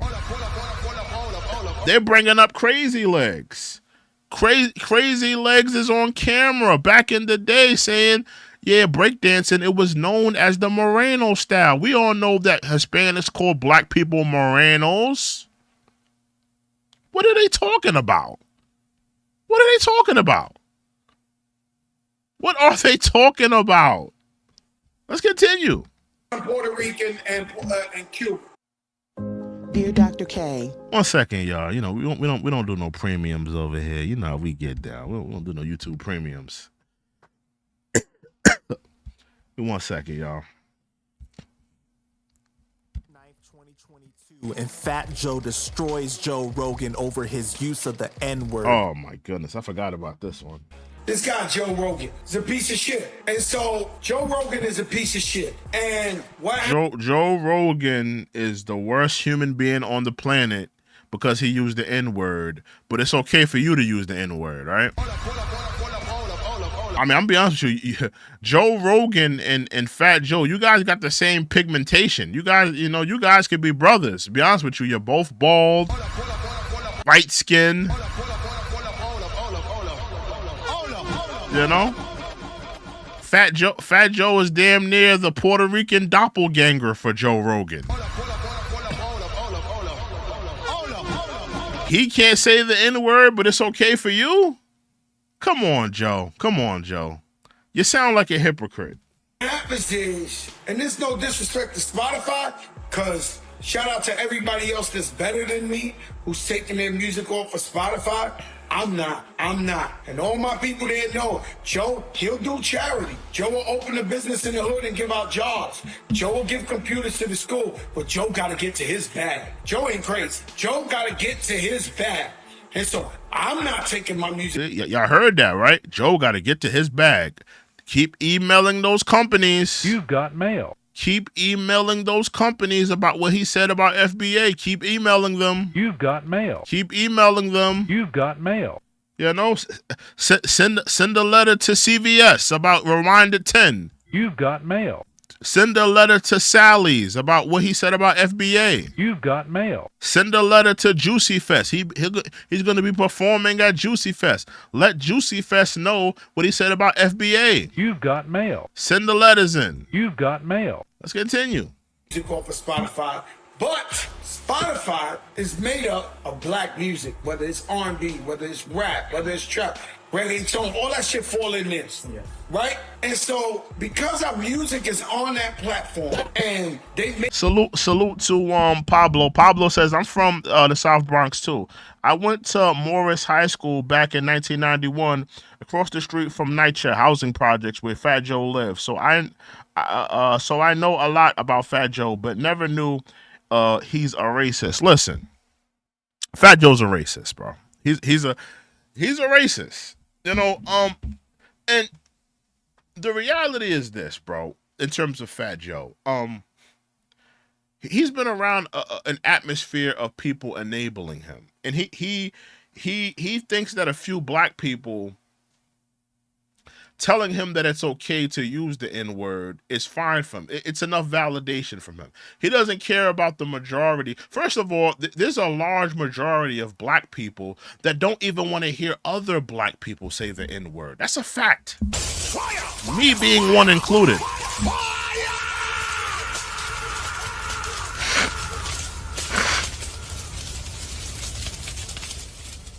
There's a large majority of black people that don't even want to hear other black people use the N-word.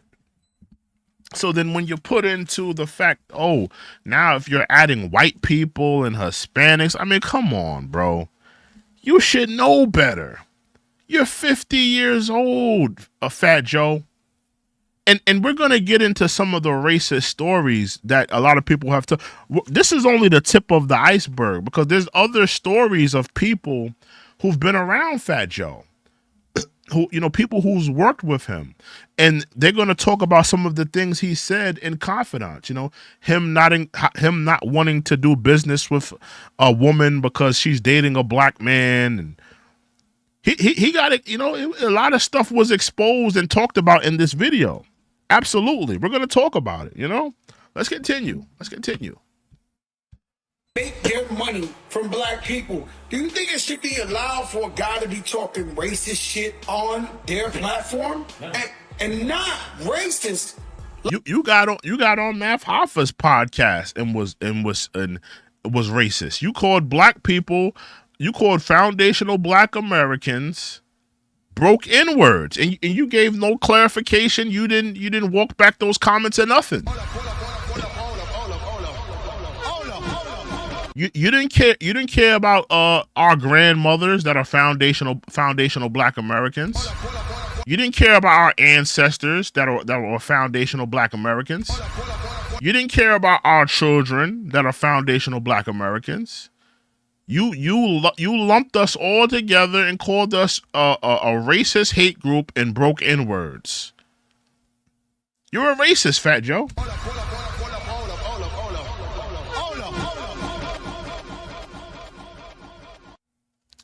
Let's continue. Like, there's no way to save them. Men should not be allowed. This country has a long history of slavery, has a long history of systemic racism, has a long of people fighting to vote. Even now they're trying to suppress the vote. How does this guy even live or enjoys himself as a person talking the way I'm scared? I don't even want to repeat the shit he said. Look it up yourself. Joe Rogan and the shit he says is so fucking disrespectful. And so this guy's a piece of shit. I don't care who says they like him. He's the guy. He's doing too much with the cursing. Who caught all the pictures of the Cold Crush, everybody, boom. And in all them pictures is half black and half Puerto Rican. Mm-hmm. There's just no way around it. Yeah. You know, and I think some reason some of that got lost. He's looking at pictures of Latino people on the scene, right? So Latino people, and you got to remember, these are Latino people that are way later in the introduction of hip hop. He's looking at pictures from 1977, 1978, 79, 80. Hip hop was already alive and thriving. A lot of people say early in the 70s. They talking about as early as 73. And there's also a lot of people say that, hip hop is only derived from bebop, another black American art form.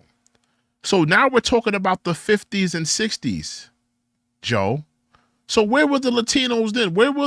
I want Joe to go online, because he looked at pictures from 1977 and 1978. Joe, find pictures from early as 50s and 60s of Latinos in hip hop, or find me pictures of Latinos in hip hop back in as early as 73. Can you find that for me, Joe?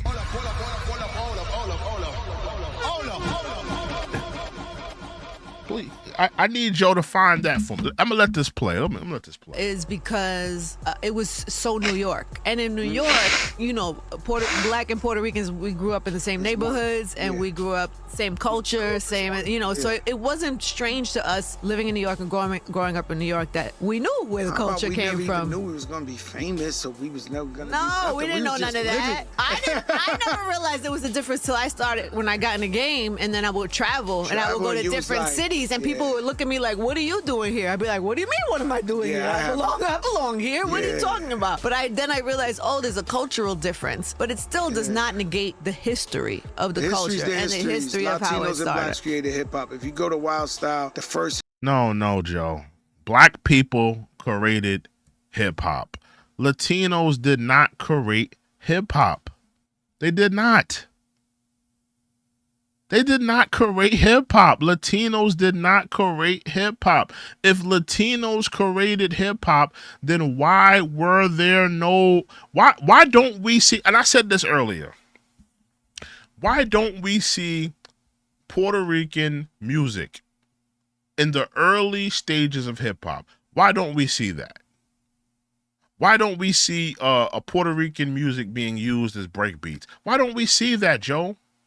If Latinos were a creator in hip hop, right? This is my thing with Joe, because he's not using his common sense. Joe, if Latinos were creating hip hop, right?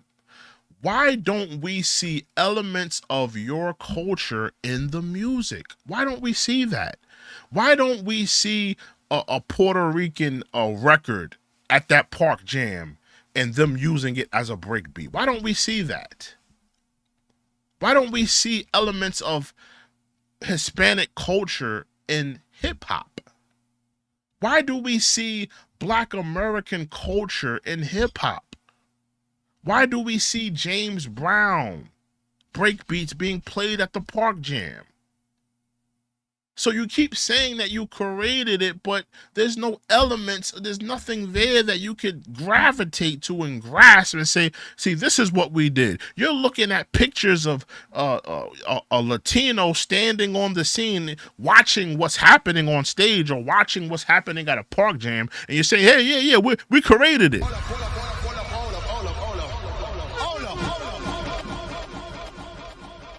9 times out of 10, that's what he's doing. Hip hop movie, you will see the Cold Crush brothers. Their DJ was Charlie Chase, Puerto Rican, and you'll go to the battle that they had with Romantic, which was the first Puerto Rican MC. Ruby D was in there with the fantastic Romantic. You cannot eliminate the Latinos' contribution to hip hop. When you talk about breakdancing, we talk about Rocksteady and Crazy Legs. When you talk about graffiti, like it's every element of hip hop. It was 50-50, bro. If you look at the pictures, just go see the pictures. You'll see it. It's August 25th, 2022, and Fat Joe goes live on Instagram and takes subliminal shots at the FBA. You know, I tell you, I never really fuck with Twitter, but I go on there to see. They always hating on me and shit, and they said they've been like lately talking about Latinos wasn't in rap and this and this. These guys are fucking delusional. We're from the Bronx, New York. Shit happens, and so when hip hop started, it's Latino and Black half and half. But they half and half. See, that's what he keeps saying. He said that on 2 times now. Half and half. Half and half. That's what he's saying. He's saying that half of Latinos created hip hop, half of hip hop was created by Black Americans. It went from, there was Latinos in hip hop. You know, maybe you had one guy doing a break dance, you had another guy, a DJ. It went from that to, oh no, we created it, half and half.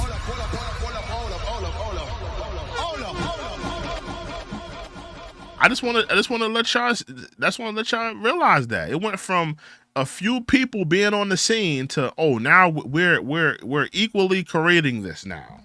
They going at me because I'm like the only Spanish dude, like really with a big voice. Fuck that. And Latinos wasn't there. You was invited. You are a specimen. I don't know what the fuck is up with these people. They don't know their facts. And so out of nowhere, nigga, you don't know your facts. You don't know your facts, dog. Morning. Somebody sent it to Tony Sunshine. He sent it to me. I got a little video I posted. And it's only a few Latinos in hip-hop. And we got the drum beat going, and this talks about Charlie Chase and Ruby P and Whippy Whip and this. These are all...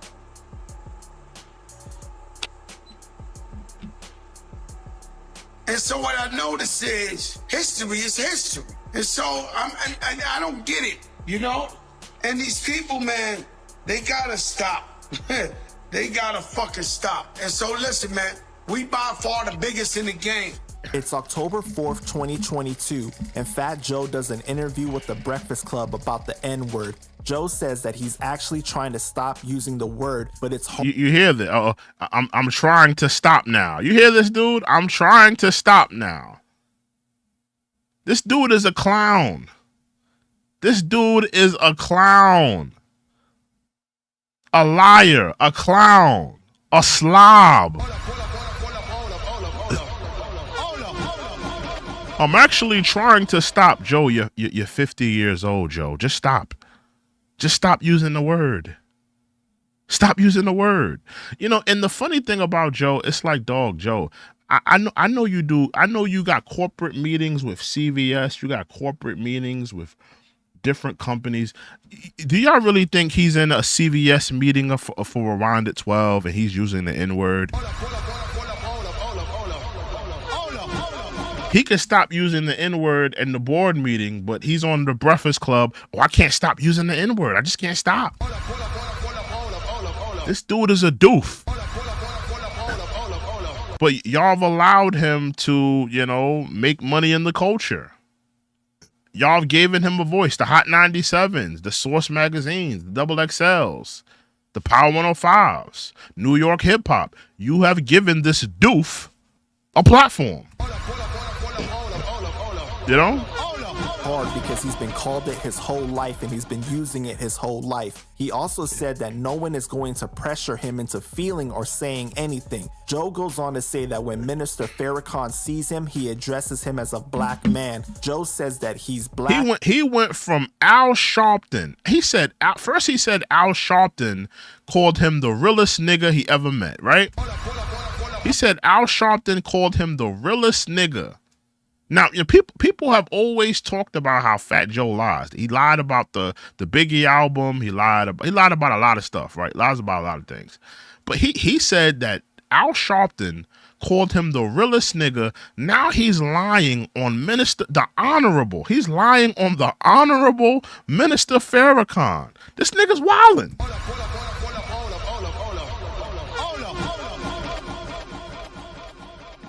He went from Al Sharpton calling him the realest nigga. Now he's lying on the minister. Let's continue. And he hates slavery and oppression. It's February 1st, 2023, and Nori appears on the Joe Budden podcast and reveals something Fat Joe said. Now, my closest friend. Take a look at this. Now, this was very interesting. Now, I hope we got some Puerto Ricans in here. We got any Puerto Ricans in here? We got any Latinos in here? Any Latinos in the building? Any Boricuas?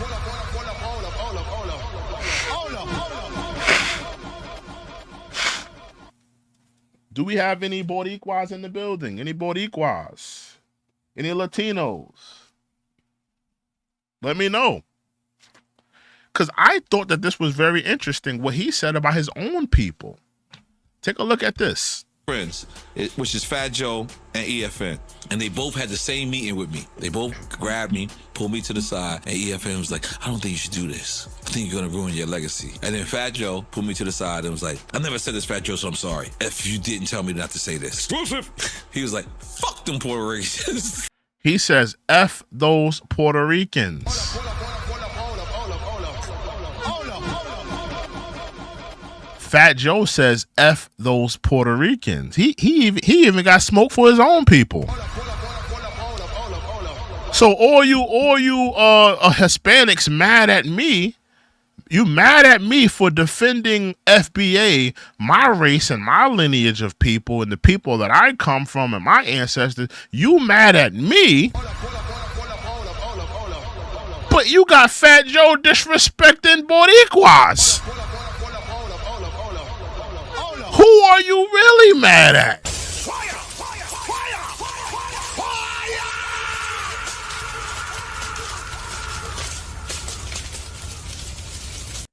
Fat Joe said, F those Puerto Ricans. F those Puerto Ricans. Not me. It wasn't me who said it. Fat Joe said it. But a lot of y'all Latinos are mad at me because I'm calling out Fat Joe and defending FBA, my lineage and my race and my heritage of people. But he's sitting down with Nori talking about F those Puerto Ricans. Forget about them.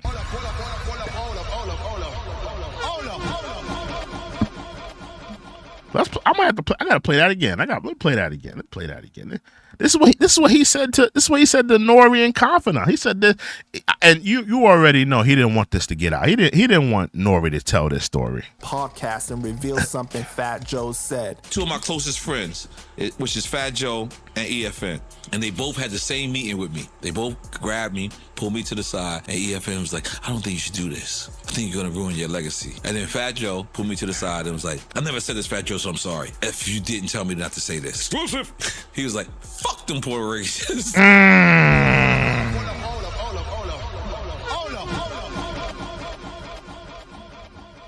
He said, F those Puerto Ricans.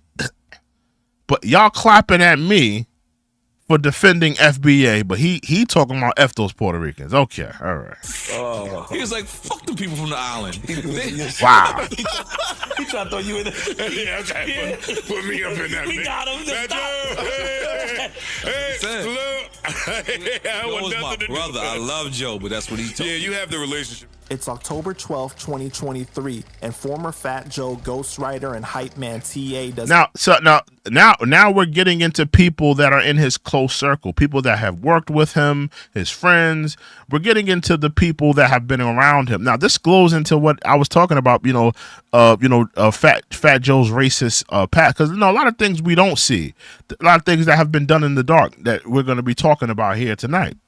An interview with the great Panda Chop. Because Joe has always said that he considers himself to be black too. Like he said that growing up, that's why he feels comfortable saying like the N-word and everything, because that's just a cover up, man. I'm not saying Joe is fully racist, but it's a form of racist. You understand what I'm saying? Because I seen dudes do shit or say, like, I seen dudes do shit and say shit and it wasn't a problem, right? Like if his wife say, yo, why TA can't fuck with no bitches or females, and why he's going out, all type of other shit, and then another dude comes through with to the house with 5 joints and she's like, oh my God, she loves him, and this is my brother, and he's pimping joints and all that type of shit. Or he got a new joint every day. Why is it okay for him to do it, but it's not okay for me to do it? You gotta explain it. You have to. So this was a man that was living with Fat Joe, right? He was and he was saying, now he looked like a black man.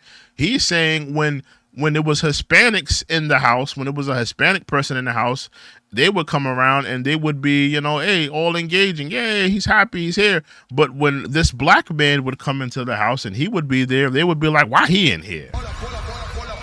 And they would treat him differently, right? Let's continue. Why is it okay for this nigga to go in the refrigerator, but it's not okay for me to go in the refrigerator? And I'm practically living there. How do you explain that? And I don't want to get the other guy is of Hispanic descent. Yeah. So and I love Spanish people. My family is half Puerto Rican. My family's Puerto Rican. My family wanted to get at Joe a long time ago. It's okay for this dude to come, go in the refrigerator, open the refrigerator, and it's never a problem. But when I do it, his teeth's getting sucked or whatever, it's just it's real funny. You understand what I'm saying? It makes you say, and then I don't want to look at it that way, because I'm like, I grew up around Spanish people. Spanish people is in my family, all through my family. Friends, my best friend is Puerto Rican. My baby mother's is Spanish. But it's like, it make you wonder and say like, why?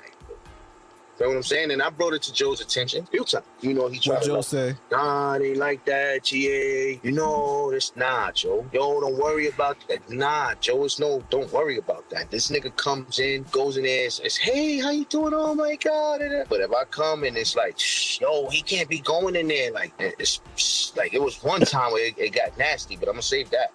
It's June 15th, 2024, and Cuban Link does an interview about Fat Joe not Cuban Link now. Cuban Link got something to say. liking a Salute to Cuban Link too. Cuban Link was in the last video, and he was in the comment section. Salute to Cuban Link, man. That's a good dude right there. Salute to Cuban Link. Yeah, salute to Cuban Link. Puerto Rican singer dating a black man. Hold on, we don't do no premiums over here. Give me 1 second, y'all.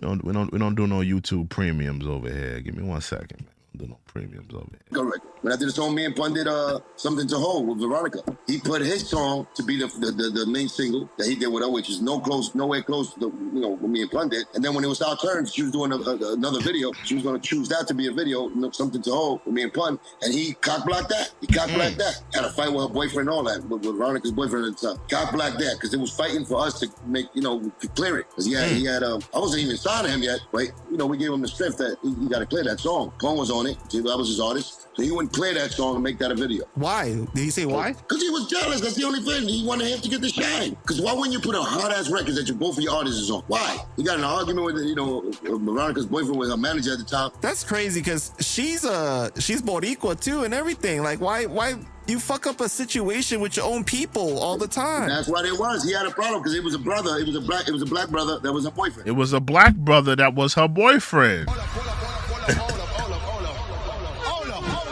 Hating on that black man, dating that Hispanic woman. Hating on that black man, running around with that Hispanic woman. He was hating.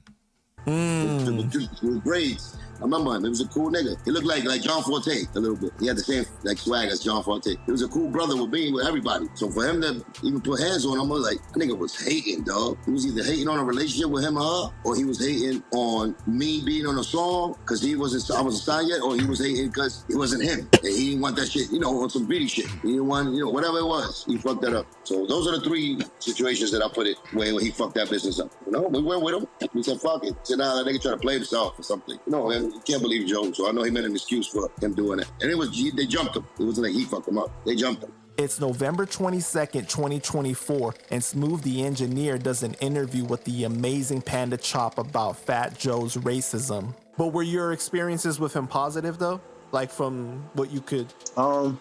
Yeah, I guess so. I mean, like you said at the start of this, like, a lot of people thought that I was Spanish. So, he would be on the movement of, us Latinos got to make it. We got to do this. We got to do that. And I'm listening like, wow. Because at the time, it was a lot of brothers doing the music, and he was coming in throughout, digging in the crates and all these other brothers that was putting him on. So I guess he felt like, damn, it's time for us to like take over. So I would listen to that and I would take heed to like, okay, it's kind of like a little racist, but it is what it is. It ain't nothing bad, but it's just like, I guess he was so pro-Latino that he was really pumping that rhetoric at that time. He was trying to take it to another level. Well, okay. Pun was the first one. Let me play devil's advocate. Okay, so was it racist, or was it just that like he was really proud and trying to put on the other side of it because there wasn't really any prominent, that within the culture? I ain't going to downplay. I'm going to tell you straight up. He was on some like, the Moyo's been doing this for years. It's time for us to come in. You know what I'm saying? Did you hear that? Them Moreno's been doing it for years. It's time for us to come in. This is the same guy talking about, I love everybody. I love black people. I love Latinos. I love it sounds very disingenuous because all the stories we're hearing is that you were more pumping up your own people. You wasn't really rocking with black people like that. All we got to do is look at the first emulation of the Terror Squad. You didn't put a bunch of black rappers on. You put a bunch of Hispanic rappers on. Which I'm not mad at. I'm not mad at you putting on some Hispanic rappers, but you telling us that I love black people and yada yada yada. You wasn't really on it like that. You was more into your own people, Joe. Let's keep it a buck. Keep it a buck. saying? And that's basically how it was stated. And that's how I heard it. And I was just like, oh, okay, yeah, I get it. It's pro.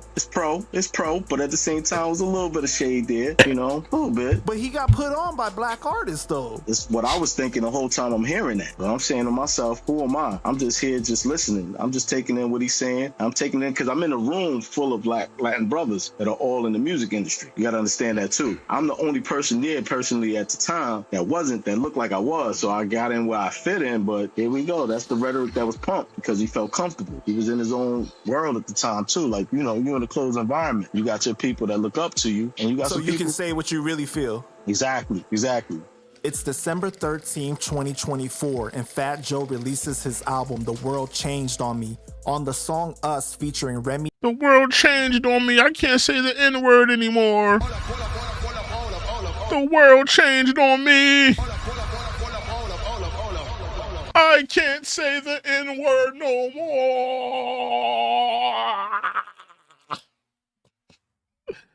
Oh my goodness, bro.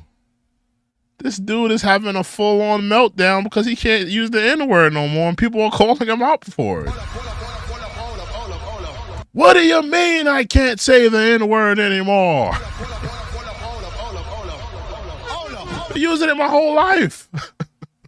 Ma and Chris Rock. Chris does the intro and says hip-hop is the first art form created by free black men. All the other genres that black people created were done in slaves or slave-like conditions. Chris goes on to say that nobody exerts that freedom like Fat Joe, doubling down on the fact that Joe views himself as a black man.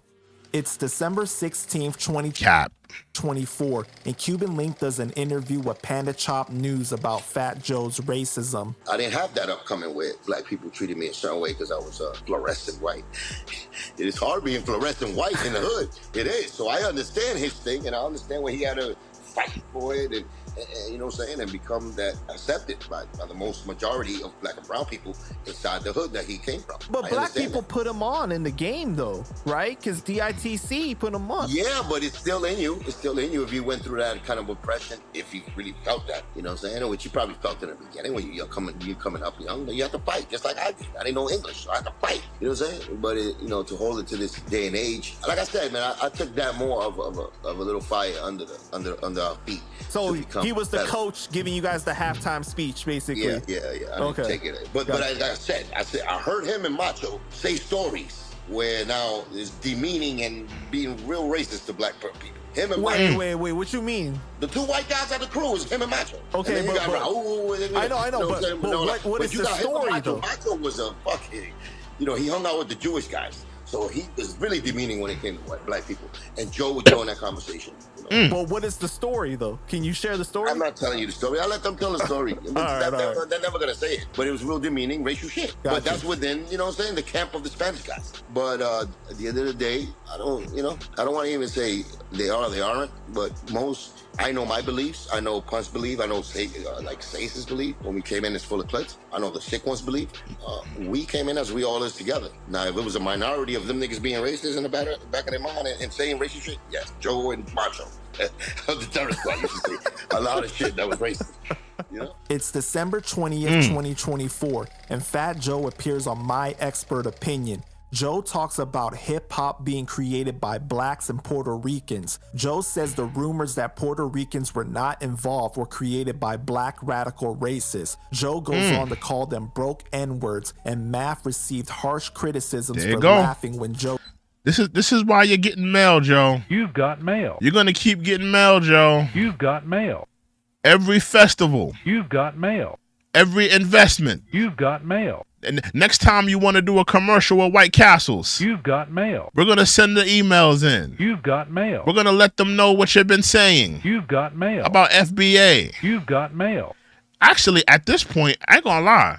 At this point, I'm also going to start adding what you said about Puerto Rican, because you said F Puerto Ricans. You've got mail. I'm going to add that to the letter now. I'm going to add the Puerto Ricans to the letter. You said F the Puerto Ricans. You've got mail. So you disrespected FBA, and then you said F the Puerto Ricans to Nori. You've got mail. We're going to keep sending the letters in. You've got mail. NBC. You've got mail. Stars. You've got mail. Lionsgate. You've got mail. You're gonna keep getting the mail, Joe. Let's continue though. Joe said that. The next day, Joe responds to harsh criticisms by posting to his Instagram a picture of him looking in the mirror with Michael Jackson's Man in the Mirror playing in the background with the caption, "And just like that, face off." Fans found this posting to be strange because people were starting to see Joe in a different light. Joe also posted a picture of him flicking off the camera as a message to the haters. It's December 27, 2024, and Raheem of the Furious 5 does an interview with Doggy Diamonds TV. Do you think Fat Joe is racist? Absolutely. So besides, Absolutely. besides what? Reason why I think Fat Joe is racist? Well, no, I'm sorry. I don't think Fat Joe is racist. I know he is. Because I was seeing a woman and her cousin was seeing a dude. So the woman was like, not the one I was seeing, her cousin, she was like a video vixen. And she was in one of Fat Joe's videos. And her man is black. And so, and she's Puerto Rican. And so when Fat Joe was on the set with her, he's in her ear or whatever, and he was like, "Yo, you know, like you making our people look bad fucking with these." Whoa, whoa, whoa! You're making our people look bad. Oh, hold on.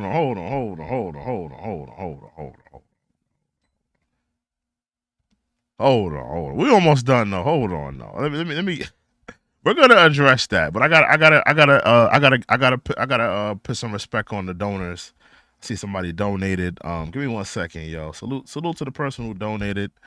Let me get that on the screen here. My fault. Give me 1 second, y'all. Let me see. Here we go.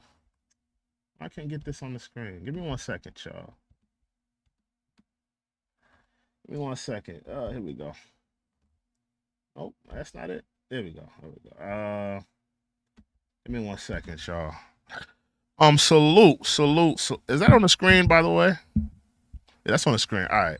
Salute to Antonio Richardson. He says, "LOL, I just found your channel. Get him." Yeah, you know, listen, man, we're gonna be getting them all night. We're getting them all night, man. Salute to you. Salute to Antonio Richardson with the $10 donation. Salute to you, sir. Salute to you too. I just wanted to give you the respect. Put your note on the channel. Yeah, but we're gonna listen. I'm not letting up on Joe. I just want to let you know. I'm not letting up on Joe. It's full steam ahead on Joe. I'm not letting up. Joe needs to apologize for the things he said. What he said was deplorable. What he said was foul, and it's deserving of an apology. If he doesn't want to give an apology, that's fine. But the notes will keep coming. The emails will keep coming. You've got mail. We're going to continually send letters to his people that he does business with, the CVS's. You've got mail. The Sally's. You've got mail. He's performing at Juicy Festival. We've sent the letter to Juicy Festival. You've got mail. I've sent letters to BET. You've got mail. Stars. You've got mail. Lionsgate. You've got mail. Paramount. You've got mail. We're going to keep sending emails to the corporations and businesses he keeps doing business with because, bro, what you said was disrespectful. Like, let's be real here. Let's talk black for a second. If Joe would have said what he said about the Jewish community, if he would have said what he said about FBA, but instead of FBA, he said that about the Jewish community, do you think he would be having all these brand deals? Do you think he would be, you know, in the limelight and performing here and performing there? No. They would have shut him down a long time ago. But you know, we're gonna keep the foot on Joe's neck. We're going full steam ahead on Joe. Salute to the new member we got here. Salute to hold on, who was that? Antonio. Okay, Antonio became a new member. Salute to Antonio for becoming a new member. Salute to you, sir. You know? Yeah, man. But yeah, we're gonna keep the foot on Joe's neck, man. We have to. You know, we have to. You know, because he's disrespectful. He refuses to apologize. And me personally, I would have let up if Joe would have just apologized. If Joe would have just said, you know what, I'm sorry, I apologize to FBA, I probably would have let up. I probably would have said, you know what, Joe, you apologize. It was sincere. I would have probably let up. But it's the fact that he's refusing to apologize and he doesn't care. He just doesn't care to apologize. So if that's the case, then we don't care about you, Joe. We're going to keep the foot on your neck. You don't care, we don't care. We're going to keep sending the letters. We're going to keep blocking you. We're going to keep, not supporting you. You will be a pariah to foundational Black America.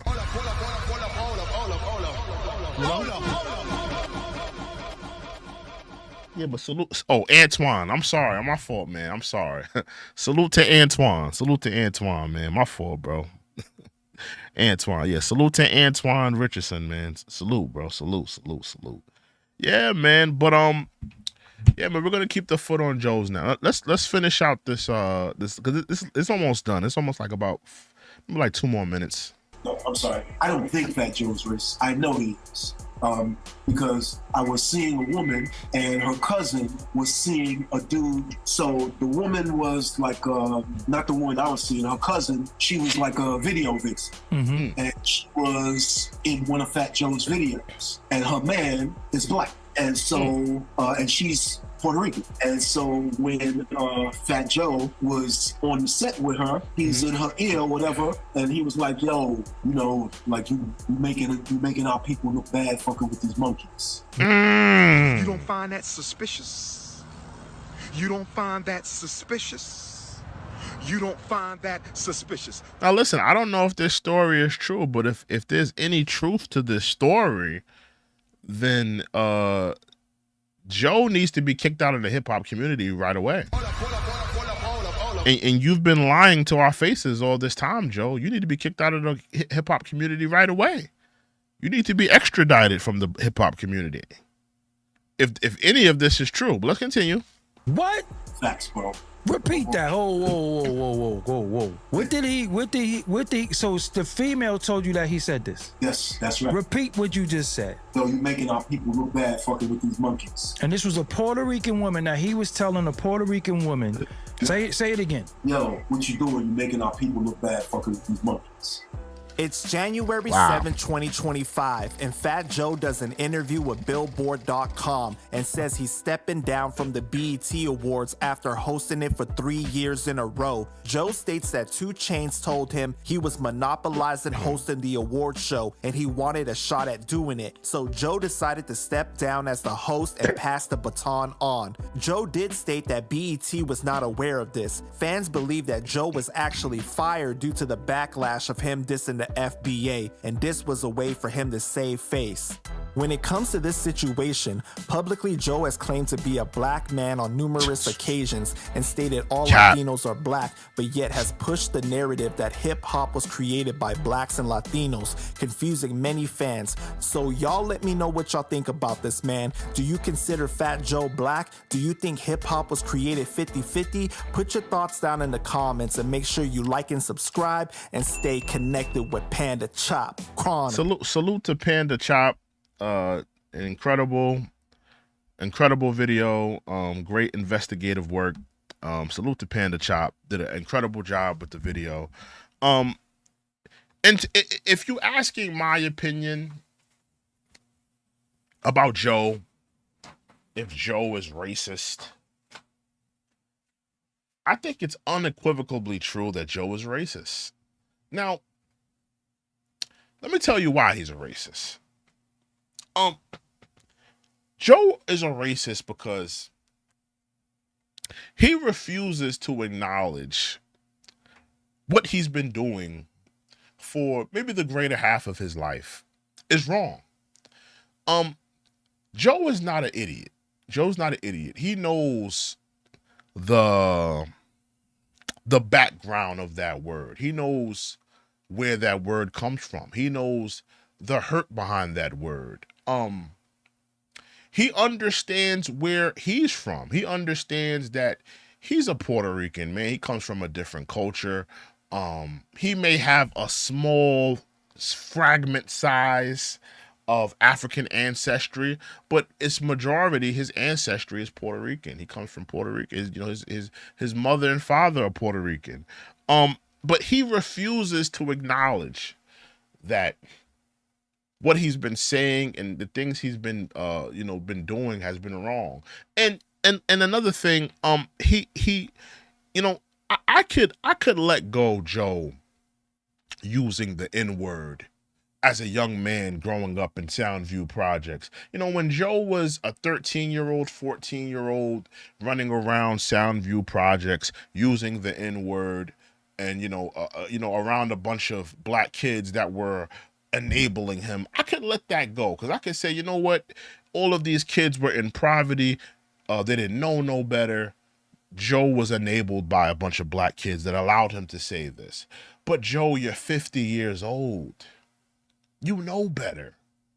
You know damn well you're not using that N-word in the meetings for CVS when you're talking about Rewind at 12. You know damn well you're not using the N-word when you're taking meetings in Silicon Valley.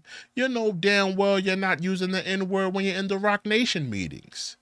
But you continue to run around using the N-word as a white Hispanic male.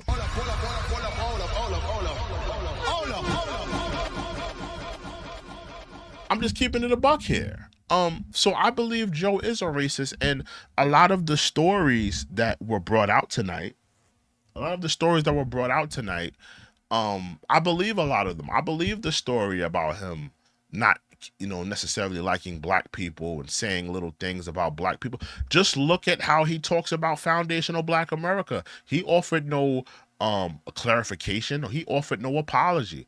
Look at how he talked about Vita and Little Mo. He called them crackhead itches. They belonged in the crack. Not white women, not Latina women, but two black American women. He called them they belong in the crack house. They're crackheads. So when you're telling me that this man is not a racist, and I keep seeing these things of him using the N-word, him being 50 years old using the N-word as a white Hispanic male, him calling black women crackheads, and him not having a read of the room and what's happening here, he thinks it's okay just because a handful of black people say it's okay. So if you ask me, I think Joe was a racist. I think that Joe has been enabled by black people to say the N-word, but he's still a racist, in my opinion. He's still a racist. He's a racist. And another thing that, Latinos, let's be real. Let's be honest, right? Latinos, let's be honest. Right? And I just want y'all to know who you're talking to, right? Latinos, I want you to know who you're talking to. I'm a black man, right? I'm a foundational Black American man. I grew up around Hispanics. I didn't have a black friend until middle school. So I just want to let y'all know who y'all talking to. I grew up around my Hispanic friends, and I remembered how their parents used to treat me. I remember how their parents used to look at me when I used to come in their houses, how they used to follow me around, how they were untrustworthy of their black friend. You know what else I remember? As a black man as a young black boy, actually, growing up around a bunch of Hispanic young men. I also remember, because it was like a group of Hispanic kids in my neighborhood, and I was the only black kid in that neighborhood. I remember how they would talk amongst each other about me in their Spanish language. They would say little things and have little inside jokes about me and talk about me. Wouldn't bring me in, wouldn't bring me up to speed and tell me what they've been saying about me. I remember these things. So to tell me that, Hispanic people don't have a racist bone in their hearts, or it would be unequivocally untrue to believe that Joe has a racist bone in his body. I mean, come on, let's just be real here.